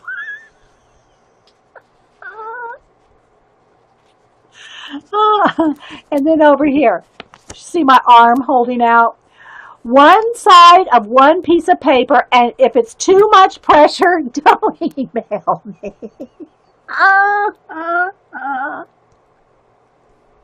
And then Jane's, yeah. Oh, Lucy Jane. Dee Dee, you are a class act. And then I said, only one quote. She's putting it on the computer. Remember, this is fun. If I wait, and then she said, if I wait till I'm ready, I'll never get started. Look how she drew that piece of folded paper. It was just like this. Right?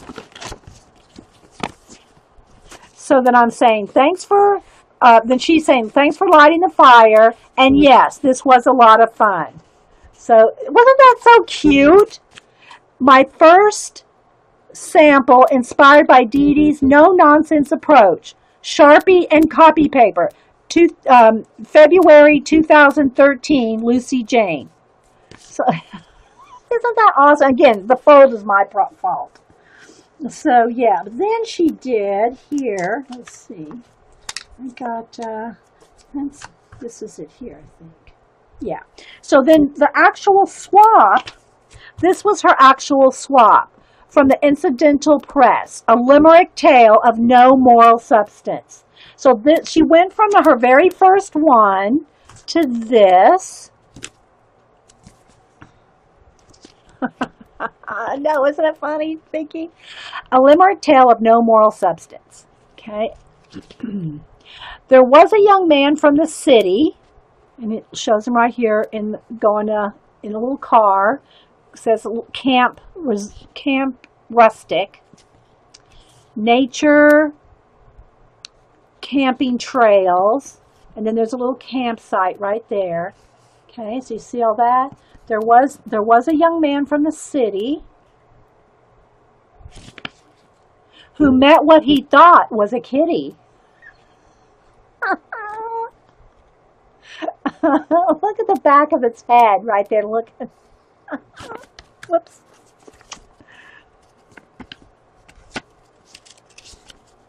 Hang on. He gave it a pet and said, "Nice little cat." Oh, gave it a pat and said, "Nice little cat." And then buried his clothes out of pity.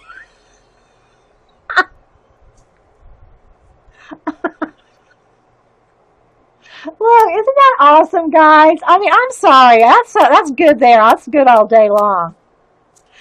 The lure of the limerick.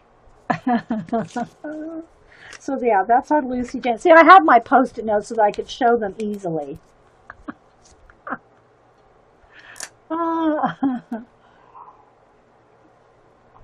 Okay, let's see. And this one was Jane. This one was Jane Morrison. And she had a little incidental press home issue. I left the city in 2012. Now I'm close enough to get there, but far enough away that it doesn't follow one home. So she gets a little arrow there, a little arrow there. But look at this, guys. Aren't these awesome? They are, aren't they, Vicky? Emo the cup dumper cat. Ozzy, he sleeps. Oh, this is, yeah. Dusty fuzz butt. Always, oh, so he's just always on the, what do you call it? The grate. Princess the sentry. Freckles the hunter. Boo, queen of good taste. So there's all the cats. This is LJ's also. Yeah, it is, isn't it? Let me make sure I got the right days. Yeah, it is Jane's. Okay. Yeah, so this is hers too. I had them in a stack. Okay, see, that's why I said I try to put their names on it. Okay, so that's all her cats. Okay, hang on. So this is Lucy Jane's too. So you know who made the card that... the card I sent you, Mel. No. You'll have to tell me what it says on the back. I don't remember them very well. You tell me what it says. If it's an initial, then I can tell you. You'll have to tell me what it says on the back. And if somebody forgets to sign them, I try to sign them for the people that make the cards. But I don't remember, Mel. Sorry. It might have been Kim. It could have been Christina. Could have been Christina MV. Those are the last two batches I got. Hey, Miko. And the baby of the family, Luna Lovegood. Luna Lovegood. And then Lulu is like a force of nature. Meteor shower comes to mind. That's what she says. Hey, Purple Angel. Yeah, so that's, yeah, Jane, yeah, Lucy Jane. Okay. She had just Jane on one and Lucy Jane on the other. Okay. So yeah, that's, I keep them like, I try to keep them together. And then here's all of Janet, J. Merle, Janet. This one was Phoebe. She wrote a little story too.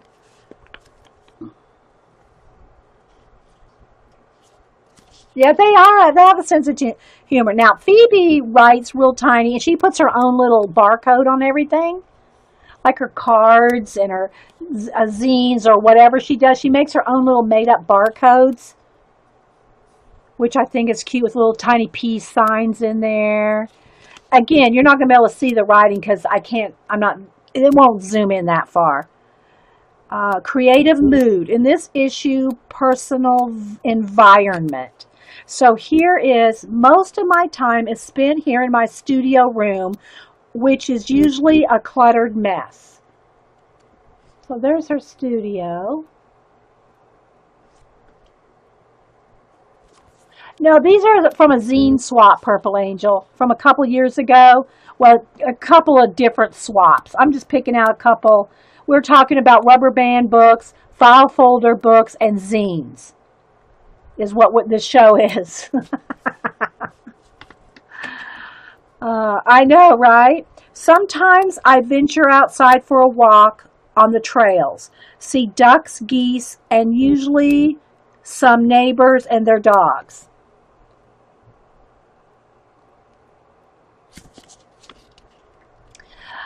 My friends and family mostly live inside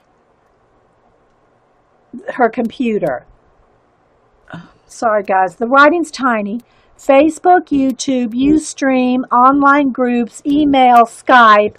And so there's her computer screen with all her devices and the keyboard and this looks like all our tasks. Bye, Iffy! Okay. You can learn more about my world on her YouTube channel, which is, I don't know if it's at Phoebe's World now. It was Athala, but it's now Phoebe's World. And then Franklin is an important part of her world. That's her hubs right there. So that's Franklin. So yeah, that's awesome. They're all awesome. But I want to make sure I know who did them all. Some of them I don't have names. Here's Glenda. A day in my life. Oh. So Glenda is Goofball Glenda. That's her nickname. So she has breakfast is her favorite meal. Then she has what she ate right there. Eggs and sausage. Jimmy Dean. Toast with grape jelly. Glass of milk. And so you can see. Then she has a daily scripture. Starts her day. And I'm sorry, guys. I can't hardly read the writing. I think, yeah, looks like she has a verse behind the cross. Yeah, she has a verse behind the cross. And then look at all the little, I don't know if you can see that. Look at all the little. I had to put the magnifying glass up for you guys too. The Christmas tree is decorated, so this one had to be around Christmas, I guess, or, when she did the zine theme. She did the NaNoJomo, National Nonstop Journaling Month, which I forget what month that is. I think that's November, isn't it? Day 3, prompt from Eden.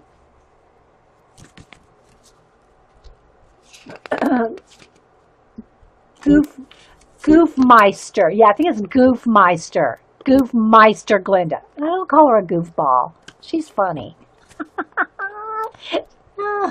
Goofmeister Glenda. Yes. Thank you, guys. I know there's always someone here to correct me, people. If you're watching this recording, if I say something wrong, believe me, there's 10 people snapping at me like little turtles.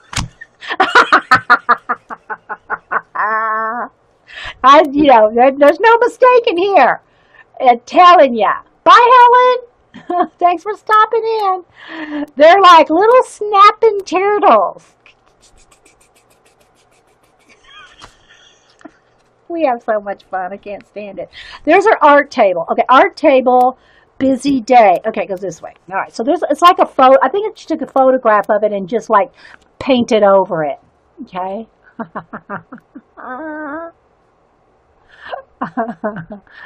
Hey, Malmo.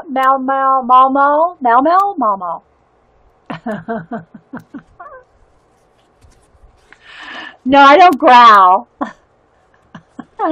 Y'all growl sometimes. Yeah, snap, snap. Okay, my painting on the living room wall. Okay, so then she took a picture of a painting on her living room wall. And you can, it's kind of cut off there, but there's the birds and yes. And her personal environment involves in her day prayer, art, journaling, seeing the world a little differently than most. I live in the desert of Nevada.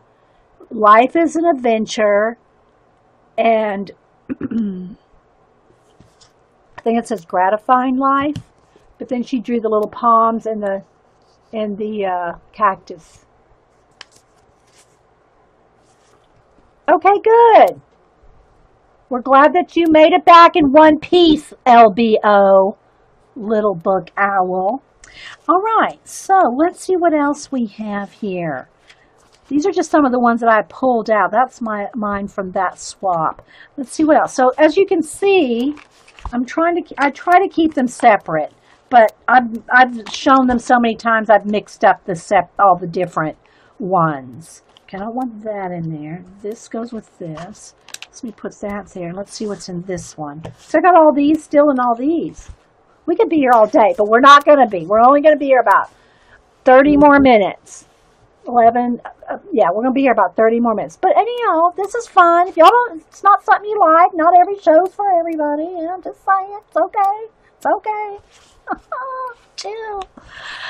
Okay, let's see. The Incidental Press issue 2. Okay, so this was from Lucy Jane 2.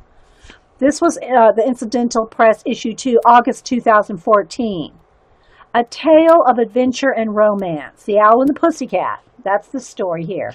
Again, I gotta get out my little thing. So they got a whole bunch of little mice standing on the shore, saying "Bon voyage" to the boat. I think we did 3, Vicki. But here's the thing. There's so many because we had 25 people in each one. Like 20 in one and 25 in the others. So there's a lot. So the little mice are saying "Bon voyage." The owl and the pussycat, let's see, hang on. The owl and the pussycat went to the sea to a beautiful pea green boat. Oh, wait, let me start over. I'm sorry, guys. I am, reading through a magnifying glass. The owl and the pussycat went to sea in a beautiful pea green boat. They took some honey and plenty of money wrapped up in a 5-pound note. Oh, Lord help my eyes. The owl looked up to the stars above and sang to a small guitar, "Oh, lovely pussy, my love, what a beautiful pussy you are, you are, you are." And then said the pussycat to the owl, "You elegant fowl, how charmingly sweet you sing. Oh, let us be married, too long we have tarried. But what shall we do for a ring?" And then there's her little owl. It's just so funny. I'm sorry. I'm cracking up. Not okay. All right. Hang on, guys. They sailed away for a year and a day to the land where the something, I can't read it, guys, that some tree grows. And there in a wood, a piggy wig stood, with a ring at the end of his nose, with a ring at the end of his nose.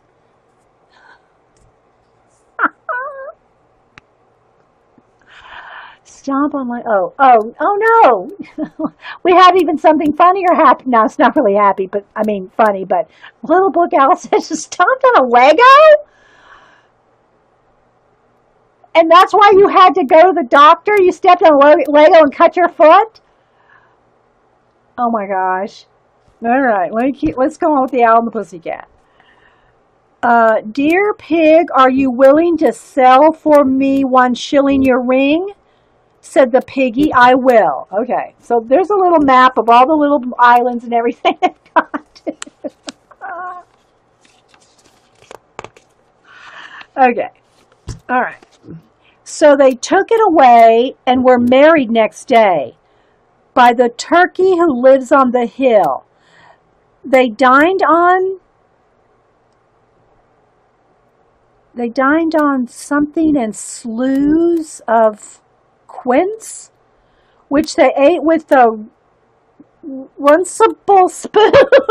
It's been a long time since I read the actual fairy tale, guys, and she's quoting it, okay?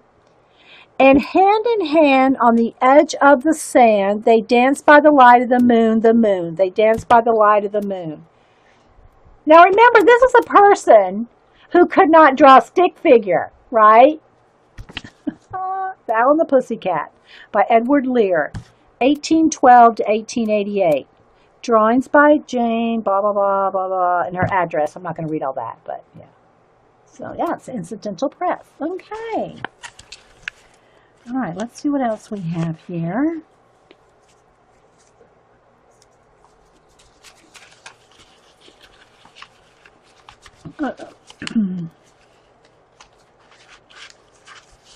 Okay, Twinkle, Twinkle. What's this one?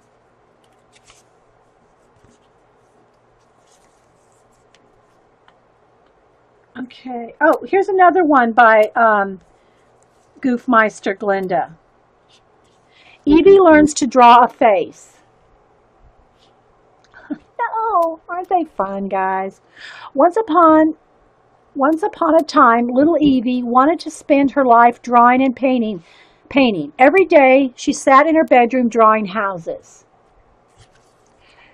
She drew trees and flowers, blue skies, clouds, and the sun, but never people. I know. I don't know. Hey, Jody, I don't know. They're all so clever, aren't they? So one day she thought, I will draw a face. First try, second try, third try, fourth try. She drew faces for days and months, trying very hard. Then she gave up. Then her fairy art mother, Rosanda, said, try again, Evie. I will help you. And so she did. And Evie loved her fairy art mother and never doubted her abilities again. I know, aren't they fun, guys? They are great. Everybody, if you're watching the recording, I'm sitting here with 75 people. 75 people are reading along with me in my magnifying glass, and they are all loving them, right? I know. Okay, this one I recognize is Artie Dar. You know, Artie Dar, this is her kind of girls that she draws. And this was the Animal Rescuer. And this one she did for animal rescue. No one knew I was a good girl. All I needed was some training. The human being loved animals and wished she could give all the unwanted critters a forever home. How cute is this? You are watching Romper Room, Susan. What? You just get here yesterday? She knew if she could save just a few and encourage others to do the same, it would be a better world.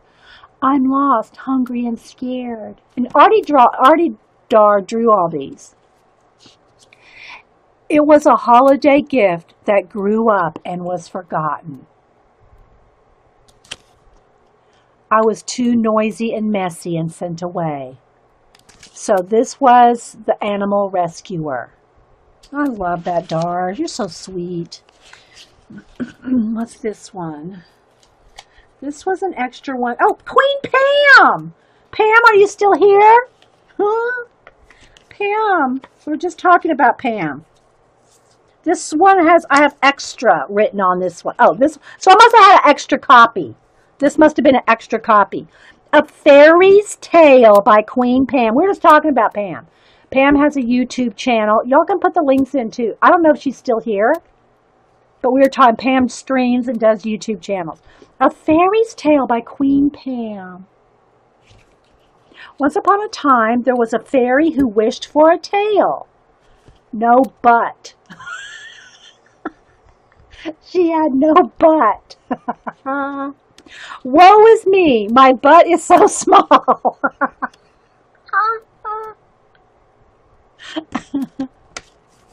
She sprinkled and sprinkled, but to no avail. This dust is a bust. I still have no tail. I'm cracking myself. I mean, it's been a while since I read these two guys. She sprinkled and sprinkled, but to no avail. This dust is a bust. I still have no tail. Finally, she went to the elder who taught her the spell. Oh, please, great one, teach me how to make my butt bigger. I like big butts, and I cannot lie. Sing it. It's the, what is this? It's the one to try. I like big butts, and I cannot lie. Sing it. It's the one to try. The end. My eyes are watering. I can't even see, guys. I'm sorry. Pam, you're awesome. Oh my goodness. Hang on, guys. My eyes are watering so bad. See, it's your take on a fairy tale, right? Okay, what else do we have here? Peter and the Wolf. Who did this one? I can't remember. Hang on. Was this one Zines? I think this was Sassy Pants. Jean, didn't you do the Peter and the Wolf one? Yeah, Jean. Yeah, Jean did this one. And she put in a little, oh, look, Jean. She put in a little thing by David Bowie. This was way before David Bowie passed away. Is Jean still here?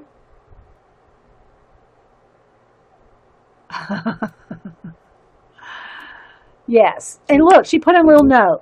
And I'm not going to be able to pronounce Sergei, the author of Peter and the Rabbit, or Peter and the Wolf. Peter and the Wolf, he wrote Peter and the Wolf to help teach children what the instruments of the orchestra sound like. If you don't know the full story, there's a version narrated by David Bowie. Now, I don't know if you're going to be able to see that, but there's a YouTube. I'll hold it real still if y'all want to try to see that.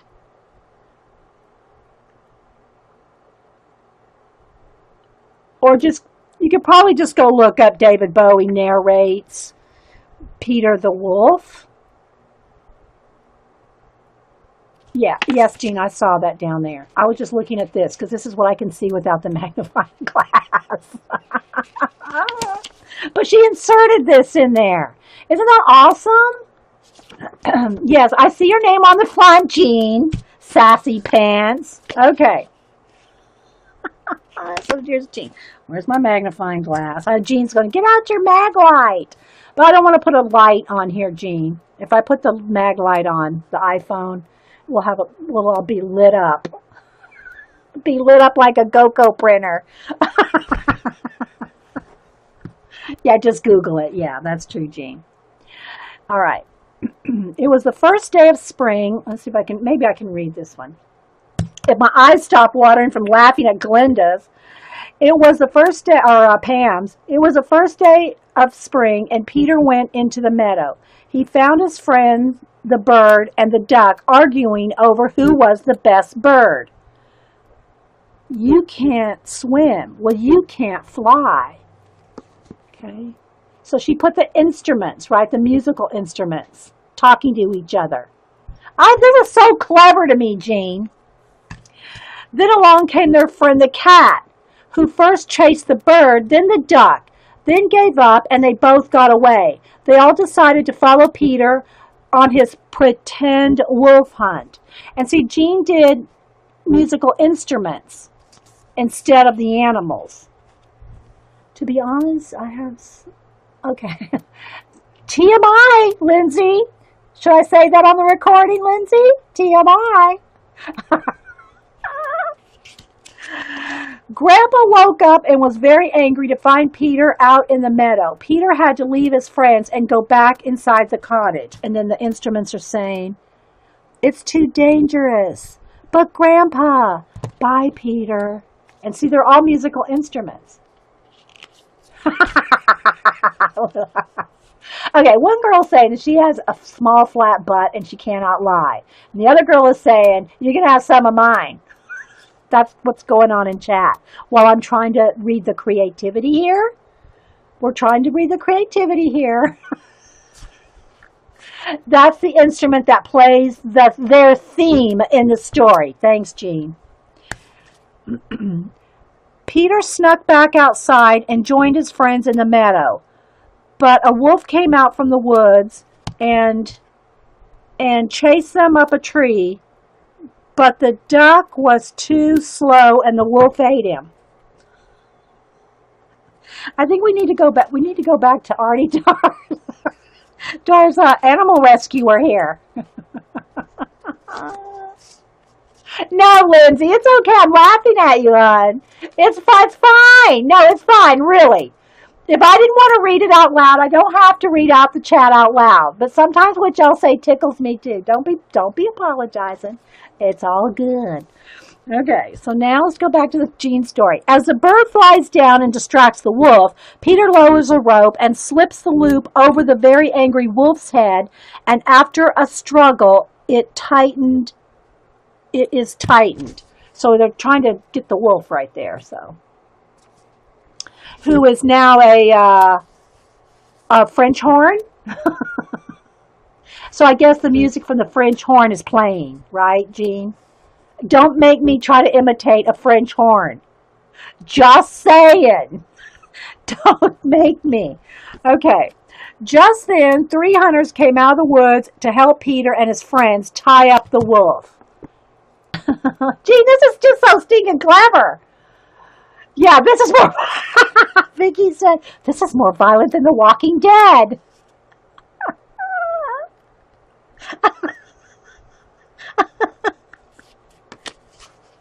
Vicky. Okay.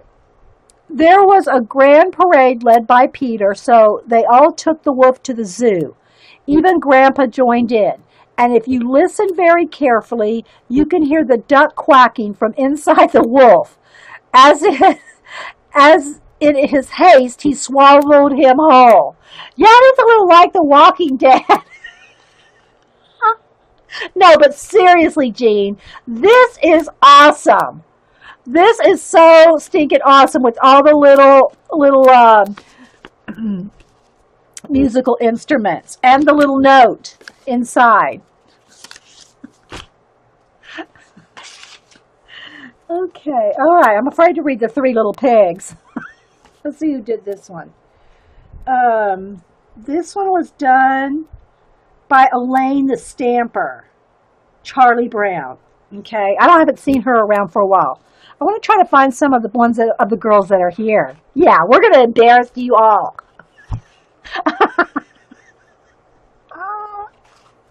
Okay, so this is Elaine the Stamper, i.e. Charlie Brown. The 3 Pigs. Some of these I'm kind of afraid to read online.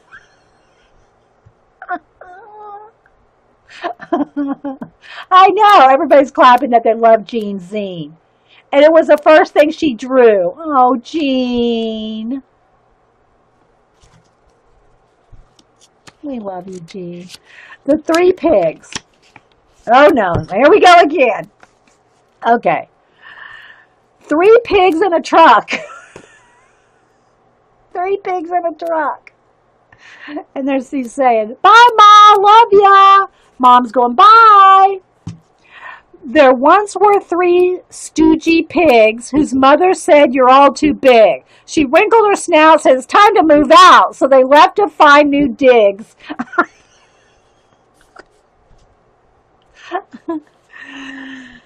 Okay. Each pig went their own way. Curly collected straw and hay. Made a cute little hut. Door knocker made from a nut. He was happy at the end of the day. Oh, aren't these so cute? Okay. Larry bought a truckload of sticks, added a hammer and nails to the mix. Measured once, cut twice. He loved rolling the dice, saying there's nothing a wad of gum can't fix. That was a big, look how big and blow that big bubble. Ouchie, sniff, sniff. Now Mo was rather slick. Found a supplier who transported brick. Took his time row by row, dropped a few on his toe. Used mortar labeled deluxe extra thick.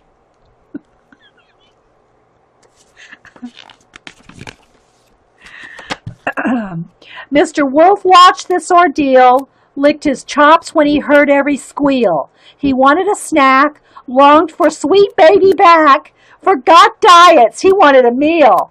Oh, forget diets, he wanted a meal. Operation Baby Back. No, I think that's so funny, guys. Operation Baby Back. Look, he's blowing some wind. You know, he's trying to blow the houses down. And then he went burp. Wolf 0, pigs 3. The wolf had created a plan, but Larry and Curly both ran. The two stayed with Mo, their hospitable bro, and Wolf cried in his frying pan. You like the burp? Yeah. The end of the story you know. Mr. Wolf found himself eating crow. Down Mo's chimney he fell, while piggies groomed their chin. Wolf learned one day you'll reap what you sow. He's eating crow. I know, aren't they so creative? I know, guys, right? All right, let's see what else we got here. Okay, this one is by Cecilia, A Mystic Muse. Originally done in ink and color pencils. Her very first zine and zine swap. When life gets hairy, a hairy tale.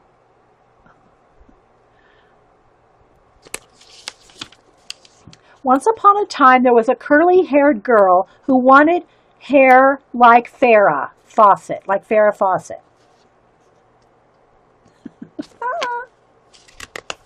So she rolled her hair up in huge, hard, pink plastic rollers. She blowed her hair dry. She even ironed her hair. There were no flat irons in the 70s.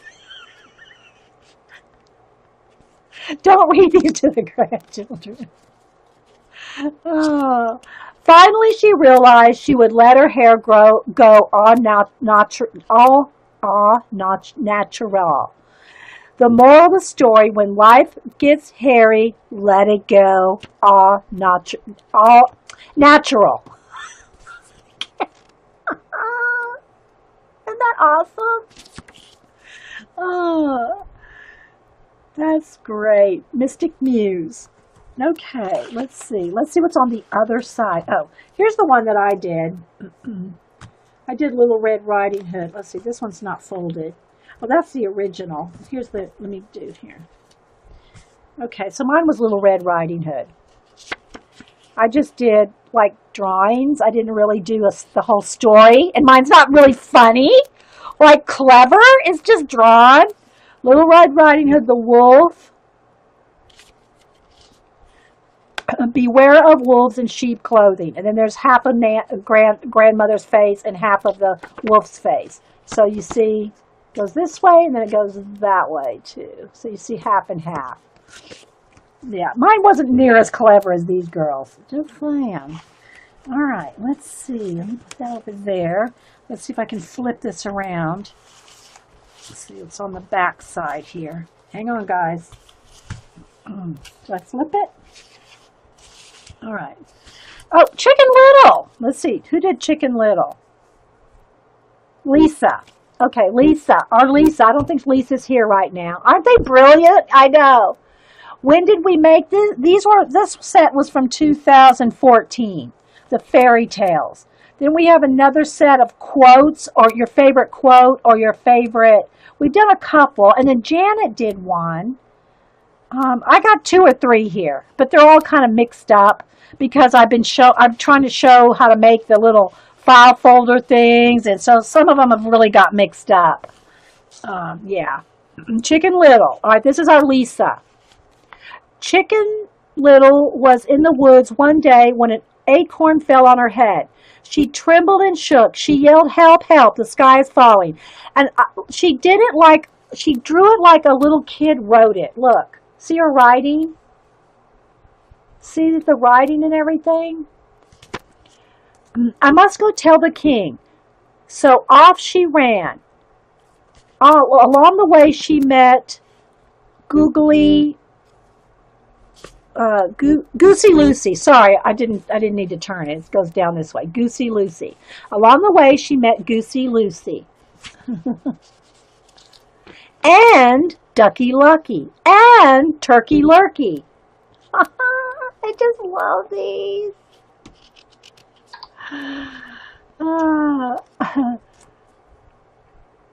Oh, I don't know, Carrie. It's not that I don't want to show yours. That there's 25 of them here, so I just haven't come across yours yet. What is it? What does yours look like, Carrie? Did I miss it?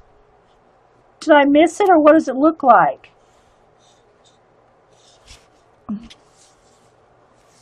I want to read the ones of people that are here if I can.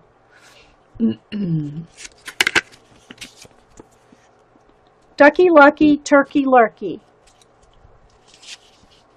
"Where are you going?" they asked. "The sky is falling. I must go tell the king," said Chicken Little. "We will go with you," they replied. So off they went to tell the king. They ran through the woods as fast as they could, and so they came upon Foxy Loxy.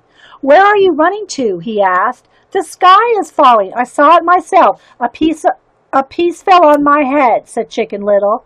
"The sky is falling, eh? Follow me. I will take you to the king." Follow me. It's on the other side with the black vines. Oh, okay. This one. See, how was I supposed to tell that was yours, Carrie? From the other side. Okay, I swear, you girls. So Foxy Loxy took them to his den, and they were never seen again. The moral of the story, don't be a chicken.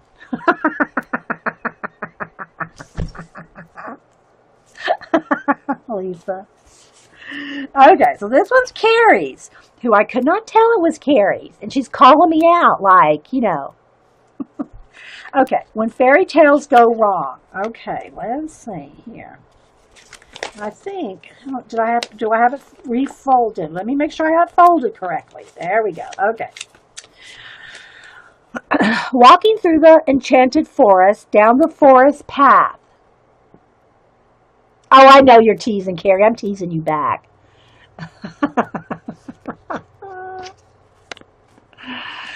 Okay. Walking through the enchanted forest, down the forest path. And remember, this is when fairy tales go wrong. That's a lot of work right there, Carrie. Deeper and deeper into the darkness. Look at the eyes peeking through the forest there. The old woman knocks upon the cabin door.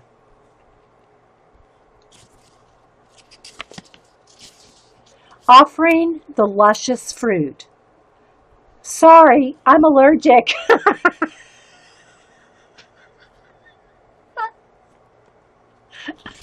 The end. Carrie. Oh, my eyes are watering again. Hang on, guys. Oh, my goodness.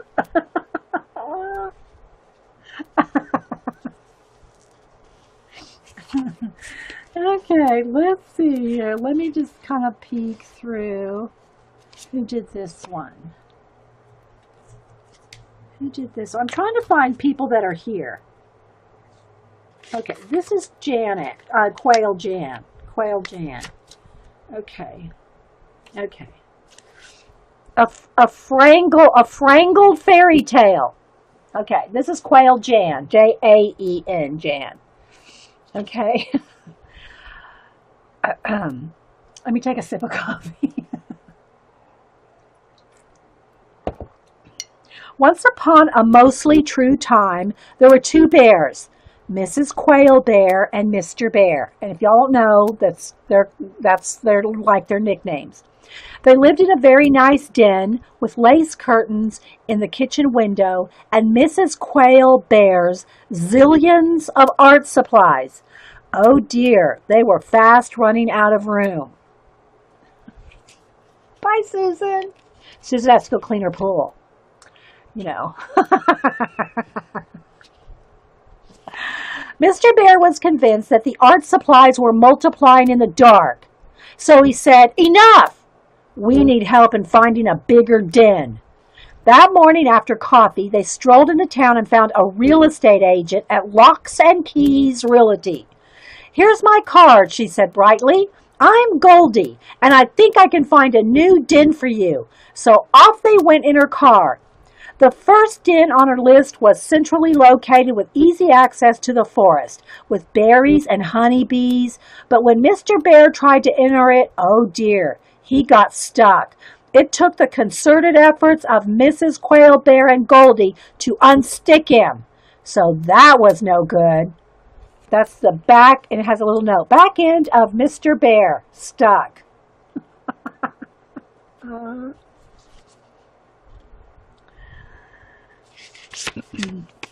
"Okay," said Goldie. "On we go to den number 2. This was a fair distance out of town and up a very rough road on the side of a logged mountain with no trees left, and it was very, very hot. The den was large, but the entrance was too big and couldn't be closed off for winter hibernation.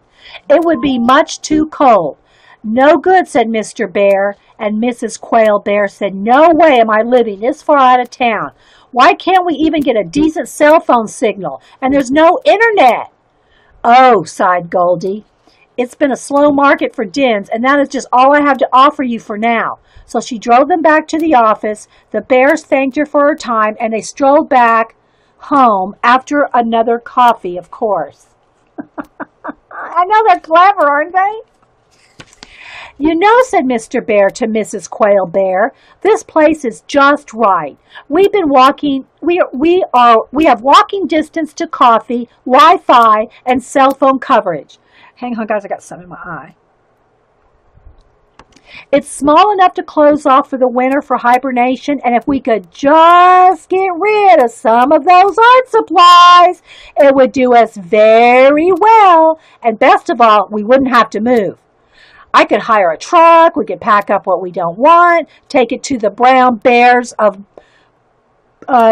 buying city dump, and they could go wild pawing through new to them art supplies." Mrs. Quail Bear was already in the basement with her first load of boxes and running off happy mailing labels on her printer. "You're so right, dear," she said. "This is the perfect place to be." So they were all at the Bear All Trucking, and she mailed off Happy Mail. Now, if you could think this is some Shaggy Bear story, let me assure you that the bears did indeed have a Goldilocks real estate agent named Janet. And there's Janet, the real estate agent, who helped Quail Hill find them in 2007. To help them find Quail Hill in 2007. And yes, the art supplies are still multiplying in the dark. Mr. Bear is hiring a truck. Honest. Uh-oh, I think I'm supposed to... Oh, Hubster's saying something. He's gonna... Hubster, I don't know if he's still here, but he just messaged me. He's going to take his small butt out to lunch. So he must have been here when I was reading that one. But he just said he's going to take his small butt out to lunch. Anyway, that's Jan from Quail Hill. Are we still here, guys? I don't know. Oh my gosh. Okay, I think we have time for one more. Okay, let me type in one more. Okay, all right. We have time for one more. I don't know. There we go. Yeah, okay. So yeah, it's, we have time for one more and then we're going to go. So let's see. Let me just, okay, here's Rapunzel. Who's this one's by? Okay, let's see. Oh, I can't read it. Who's this by? Oh, this is by Sister Woman Jonna. Yeah, he said, I thought you'd like that. Okay. Rapunzel, Once Upon a Time. This one's by, I couldn't read it for a minute, but it's Sister One. The king and queen had a beautiful baby girl named Rapunzel that was promised to an enchantress in exchange for a plant that was stolen from her garden to make the queen well. And all along here, this is all yellow. If you notice all the yellow curls all around, you don't see that till the end. But anyway. The enchantress hid Rapunzel away in a very high tower with no doors but only one window. One day a prince on his horse was riding by and heard beautiful singing coming from the tower. See the little prince down there on the horse? It's so cute. Music notes. He heard the enchantress say, Rapunzel, Rapunzel, let down your hair. And she would let her hair down for the enchantress to climb up. After seeing the prince, came back the next night to do the same. Rapunzel, Rapunzel, let down your hair, he said. And she did. He climbed up and rescued her. They fell deeply in love, married, and lived happily ever after. And so, see, her hair goes all around the whole border of the whole zine. It's so clever. All right, let's see what else we got. Oh, let's do one more. Okay, this one's Dana's Rapunzel. Okay, so Dana did Rapunzel too. Dana Christensen, y'all know our Dada Dana. So if y'all know, she actually draws these beautiful girls. So Dana, if you watch this recording, there's one of Dana's girls. Yeah, you can put links in, Grammy, or whoever for Grammy. Rapunzel, Rapunzel, let down your... Look how the hair that I may climb. It just goes all the way through. The golden braid. So yeah, it goes all the way through. But I love her girl. I know. All right, guys. Well, it's probably time to go. Webster took his little butt to lunch. Let me look on the other side. Oh, I didn't even get to look through this stack. These were quotes. These were different quote ones, and I tried to have their names on them. Let's see what's this one. Who's this one by? Here's Lisa again. Informal hysteria, aka laughter. She's got a little Charlie Chaplin, it looks like there. A day without laughter is a day wasted. Charlie Chaplin. Charlie and I share a commonality. Charlie and I share a commonality. He was a slapstick comedian, and I think of myself as a slapstick artist, both unscripted and unrestrained. Lisa. Fine art humorist Jeff Leedy authored a book titled, Are You Laughing at My Art? Well, are you? I sure don't mind if you are, because if you are laughing, all is well. Childhood jokes. Childhood jokes. Childhood jokes are so slapstick. What did the wall say to the other wall? And you got to turn it over. I'll meet you at the corner. What did the rug say to the floor? Don't move. I've got you covered. Ha ha ha. Hee hee. My art is my heart laughing. Slapstick art. So I think we'll leave it at that. Isn't that awesome? And if you look, you can see the whole Charlie Chaplin covers the whole middle. So there's the Charlie Chaplin down the middle. And when you fold it up, he's a little bit on every page. So, yeah. Well, I hope y'all enjoyed this, guys. I hope y'all enjoyed seeing some zines, some rubber band books, some file folder projects, and yeah. So thanks for being here, guys. And yeah, that was a good one to end with, right? All right, guys. Bye. Thanks, everybody, for watching and watching the recording on YouTube. Thanks, guys. is trash journal, trash swap, not swap, challenge. And you found a moon pie in your magazines. That's it. We got us some moon pies and RC cola down here, Terry. No need to send me any, hon. Anyway, so I wanted to re-show that. Okay, so the other thing we're going to do now, right now, Carrie can put the link again. Let me take a sip of coffee, guys. Sherry's doing a secret sister swap, so I'm not going to do the swap right now. So maybe like midsummer or something, we'll do this. So if you want to kind of plan on doing it, we'll do a swap later. But I'm not announcing any details about it or anything right now because Sherry's doing hers. But the plan is I want us to do a color book page. Okay, do a color book page. And if you don't want to cut up your color book, then print it out on cards. Even if you put it on heavy cardstock, then you don't have to do the second step here that I'm going to talk about. But if you just want to color it in the book and tear it out, or make a copy on thin paper and color it and cut it out, and then cut it into ATC size. Now that may mean, depending on the kind of color book you use, that may mean losing part of the page. In other words, like, let me do this.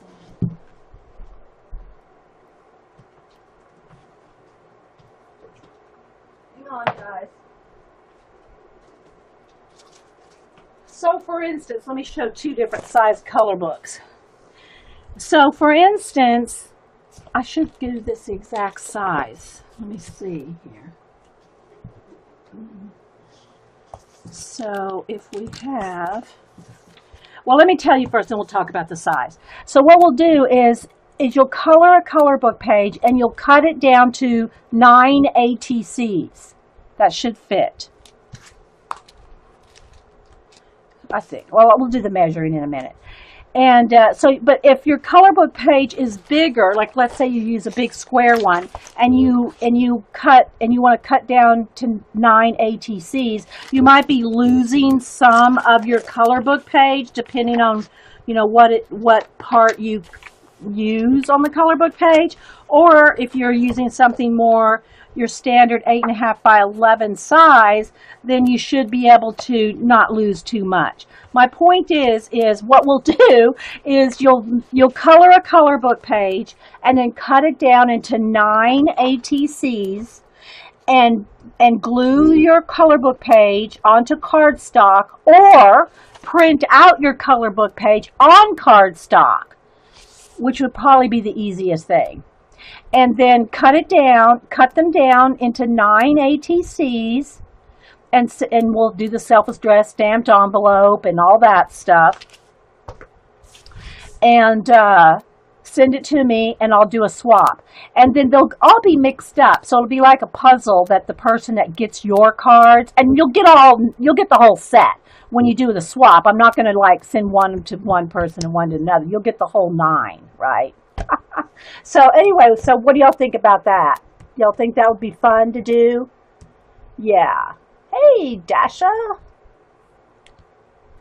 So what we'll have to do, though, is when we do announce it, we'll have to do, I'll have to put a limit on it. So y'all just be prepared, because I can't swap out thousands, right?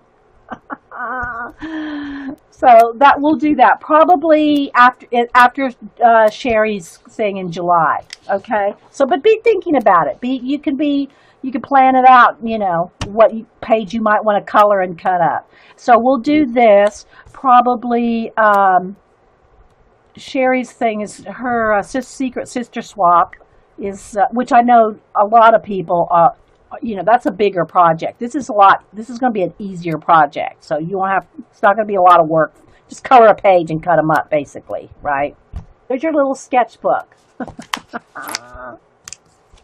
Oh, really, Carrie? Okay. All right. So I'll show you the whole thing in a minute. But what I did is I took it to the beach, and I just did little sketches with pencil and pen. I took one pen and one and a pencil. Okay, like that. So all these are just done with pen and pencil. And they're just done on the beach. A little sand crab, shell. They're just little quick little sketches. There's the pier. This was in Savannah. It's a pier in Savannah. My flip-flops. Another shell. I think it goes this way. Another, yeah, an open shell. Little bird. A little crab. Some birds just around. So again, they're ATC size, which is 2.5 by 3.5. Put them all in the little thing, and it all folds up. Okay. So let me unfold it all for you and show. And there's pockets front and back, so you can put a lot more than this. I actually loaded this up with more at one point to show you how many you could put in here. But that's 30 right there. Okay. So all it is a file folder. It's just a Staples file folder, right? Okay, file folder. I know it's going to kind of flash out. You open it up, fold it this way, like kind of an M fold. Okay, fold it in half. This, just completely fold it in half, right? Like this. All right, fold it in half. Then you fold down both sides, this one halfway, because you want pockets, right? So you fold this half. Turn it over, fold this down half, and then just fold, fold, fold. Just make sure that your folds are big enough for your ATCs to fit in, right? Look, make sure your folds are big enough for your ATCs to fit in. That's all. So this makes 1, 2, 3, 4 full pockets front and back with just a little bit of flappage on the sides. Okay, and then 4 on the other side. With, you know, the ends, one side's a little smaller. But if you just use the center, the main center fold of the file folder, then you can make your little pockets. Does that make sense? Everybody got that? I don't know. But I wanted to show you that you can make your own little tiny sketchbook like that. And that's 30 cardstocks in there. You could put more, obviously. It'll hold a lot more. So yeah, there's your little mini carry along ATC sketch card, doodle cards, whatever kind of cards you want to call them, right? All right, and I made some different ones. I made them out of different file folders. This is all the same thing, just to show you how to fold them. Then we did. I want to see what was this one. Hang on, let me look in this book. Okay, this one was the same type of thing, a ATC or small card holder made with a rubber band book. So it's essentially a rubber band book, but with the papers folded to make pockets. Okay, so this is old sketchbook paper, smack and drag paper. But essentially, it's the same thing. Let's take one off here so you can see. They're all held in. They're held in with a rubber band. Okay, so the book is just a small, but you can make these any size you want. A rubber band book, you can make them any size you want. And I don't remember how long ago we made this, but it's been a few years. So the cover is also leftover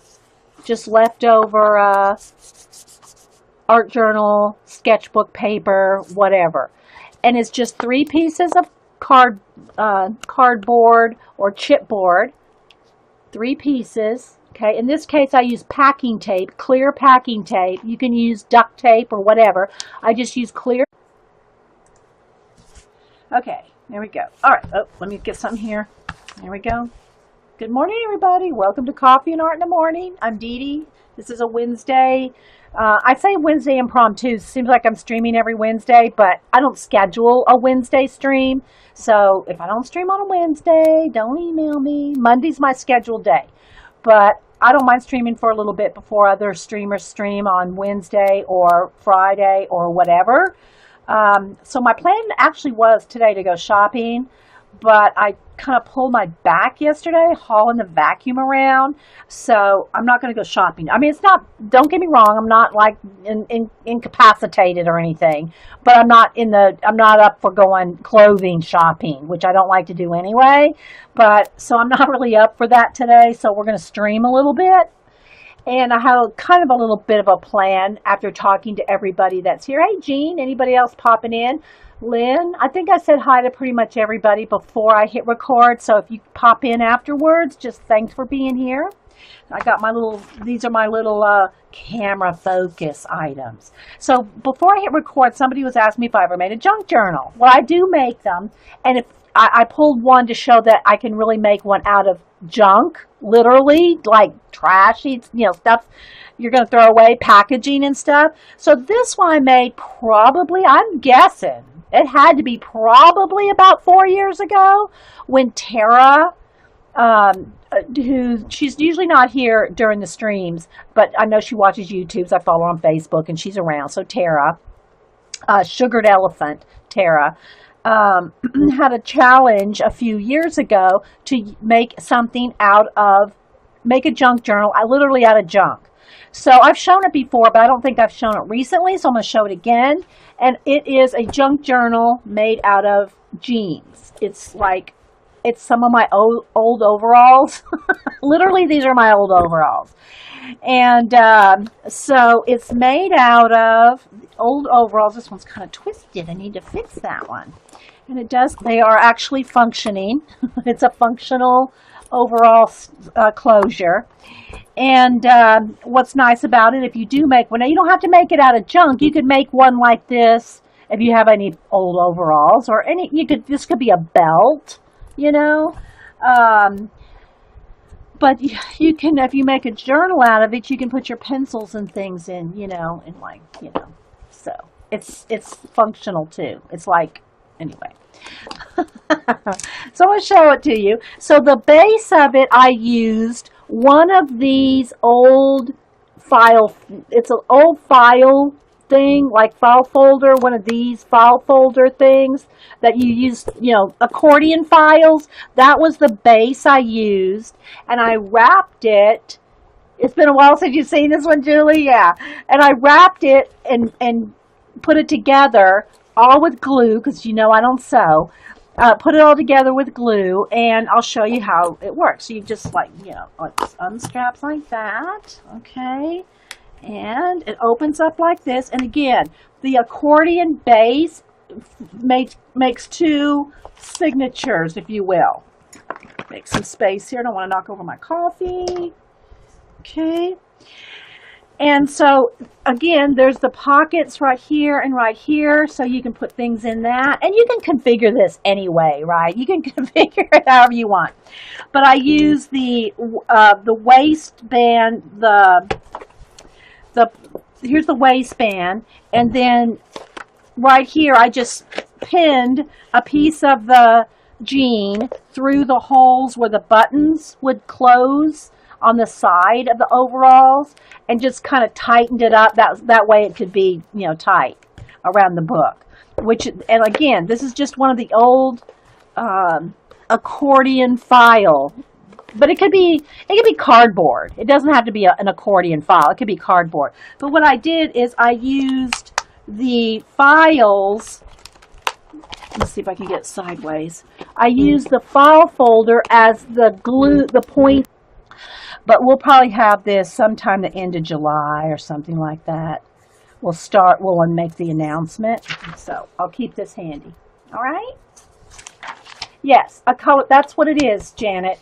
It's going to be a color book page swap. But you're going to cut it up. You're going to cut the page up. And either print your color book page on cardstock, or mount it on cardstock. And so there'll be 9 of them. So everybody will get 9 ATCs. I think 9 will fit in an envelope. We've done it before. let me show you some of the, you know what I'll do real quick? I think I'll take a minute and show you some of the other things that we've swapped, like zines, and I'll show you some other ways to use your ATCs in a little file folder. So let's do that for a minute. So yeah, so that's what that will be. It will be a color book page swap, but you're going to cut them up into ATCs. I'll do one here in a minute, okay? Well, I don't know how much I'm going to get colored. Maybe I'll take a color book page I've already done to show you an example. I'll cut one up I've already done because we won't have time to color a full-on page, cut it up, and do all that in like 2 hours. But I do want to show you a couple other things here. All right. So, speaking of ATC size things, all right, so let me show you a couple ideas that you can do with ATC size things or zines.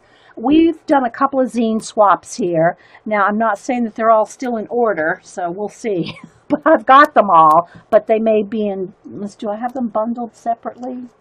We'll see. We'll see what's going on there.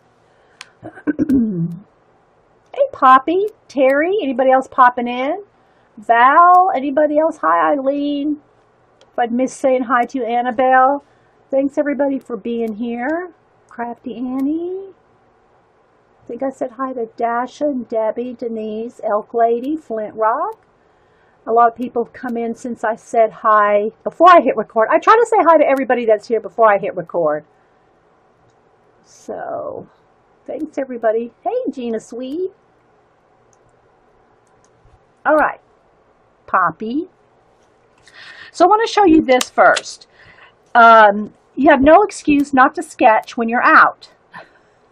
Never mind that we all have, like, you know, it's not hard to come by, you know, just something small to take around to sketch in. But this was my plan. This was a few years ago. Are they in there? Yeah. This was my plan to take to the beach a few years ago. Probably 3 or 4 years ago now. I don't remember. Maybe I have the date on. I don't think I dated them. But you can take, this is one file folder and probably, I don't know, 20 or more cardstock ATCs. All right? This is your little mini sketchbook. One of these days I'm going to have to do a swap where you have to fill one of these. That would be fun, right? All right, so what this is one file folder, just the manila file folder, and I'll show you the whole fold out in a minute. Hey, Tara. So, but what it does is it folds out and it makes pockets, right? So you have all these pockets, and it's probably, I'd say 60 weight cardstock. So let's just see how many are in here. 1, 2, 3, 4, 5, 6, 7, 8, 9. I think I got 10 in each one. 10. 1, 2, 3, 4, 5, 6, 7, 8, 9, 10 in this one. So I think this is actually holding close to, well, I think I have 10 here. So this has 30 ATCs in it, and you can fold it up like this, throw a rubber band around it, take a pen and a pencil, and there you go. So there's of glue. I don't know if you can see it, but the accordion file is where I glued the trash in. And so I used old greeting cards, old packaging, and I have 2 old cards that were Hubster's birthday cards from the daughters, and he's not going to keep them. And if I didn't do something like this with them, then they would get trashed. So now remember, these are 4 years ago, and these should still work. We'll see what happens. So this is a happy birthday, Dad.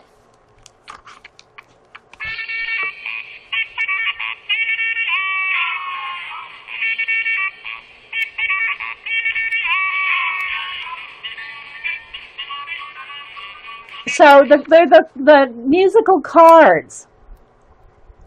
Okay, and then on this one, he loves old spaghetti western, so.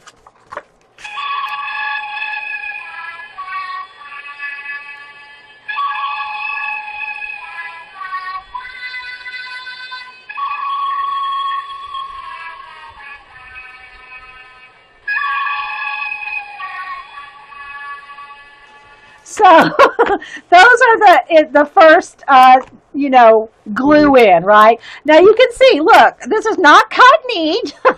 It's not cut neat. It's just all cut and glue. It's a no-sew project. But I'll just show you some of the things I put in it. Like the old cards, packaging. Look, these are old, packaging. This is old basic gray ribbon, tags off of clothes. So it's just all packaging. Here's a Scotch tape packaging, a popcorn, a Peeps, another basic gray, some jeans, the crackers. And then here's a little card. This is from the grandkids to me, so it's a card in there, and all kinds of little packaging. Again, all glued and taped. Old HP paper, another birthday card. So you can see that you can just put whatever in it. Now, you could cover these up. You could paint over these. You could paint over any of it and actually write in it if you wanted to actually make it a working journal. I just had fun making it. I just had fun making it. So again, all kinds of bits of packaging, so you can see. And I just glued them in different configurations, like side by side, and so that they offset, each other. Here's one that has a packaging with a window in it. I like that. A 6x6 paper pad cover. The top off of an envelope box. All kinds. There's some Kleenex. The top of a Kleenex. So you can see, you can use anything to make a junk journal. There's another Peeps. And so yeah, moon pie. There's a moon pie. That's what I need to do. I need to stamp out my stamps. I want to catalog my stamps, which I don't have a lot. I mean, well, I do have a lot, but I've got rid of a lot of stamps. But the ones that I want to use for pattern making, like making patterns, I have some plans for using the stamps I have to make patterned paper. And then we've all done that at some point, but I want to do it more. So I do need to stamp out my stamps. And the reason it made me think of that was because Lisa carved me, her first hand-carved stamp was a moon pie. So yeah, so you can see all that. Some macaroni and cheese, another back of a card. So again, it makes two flaps like this, closes up like this, and then the overalls just flap over the top, and that closes it. And again, it's probably never going to get used as a journal, guys, but I had fun making it in Terra.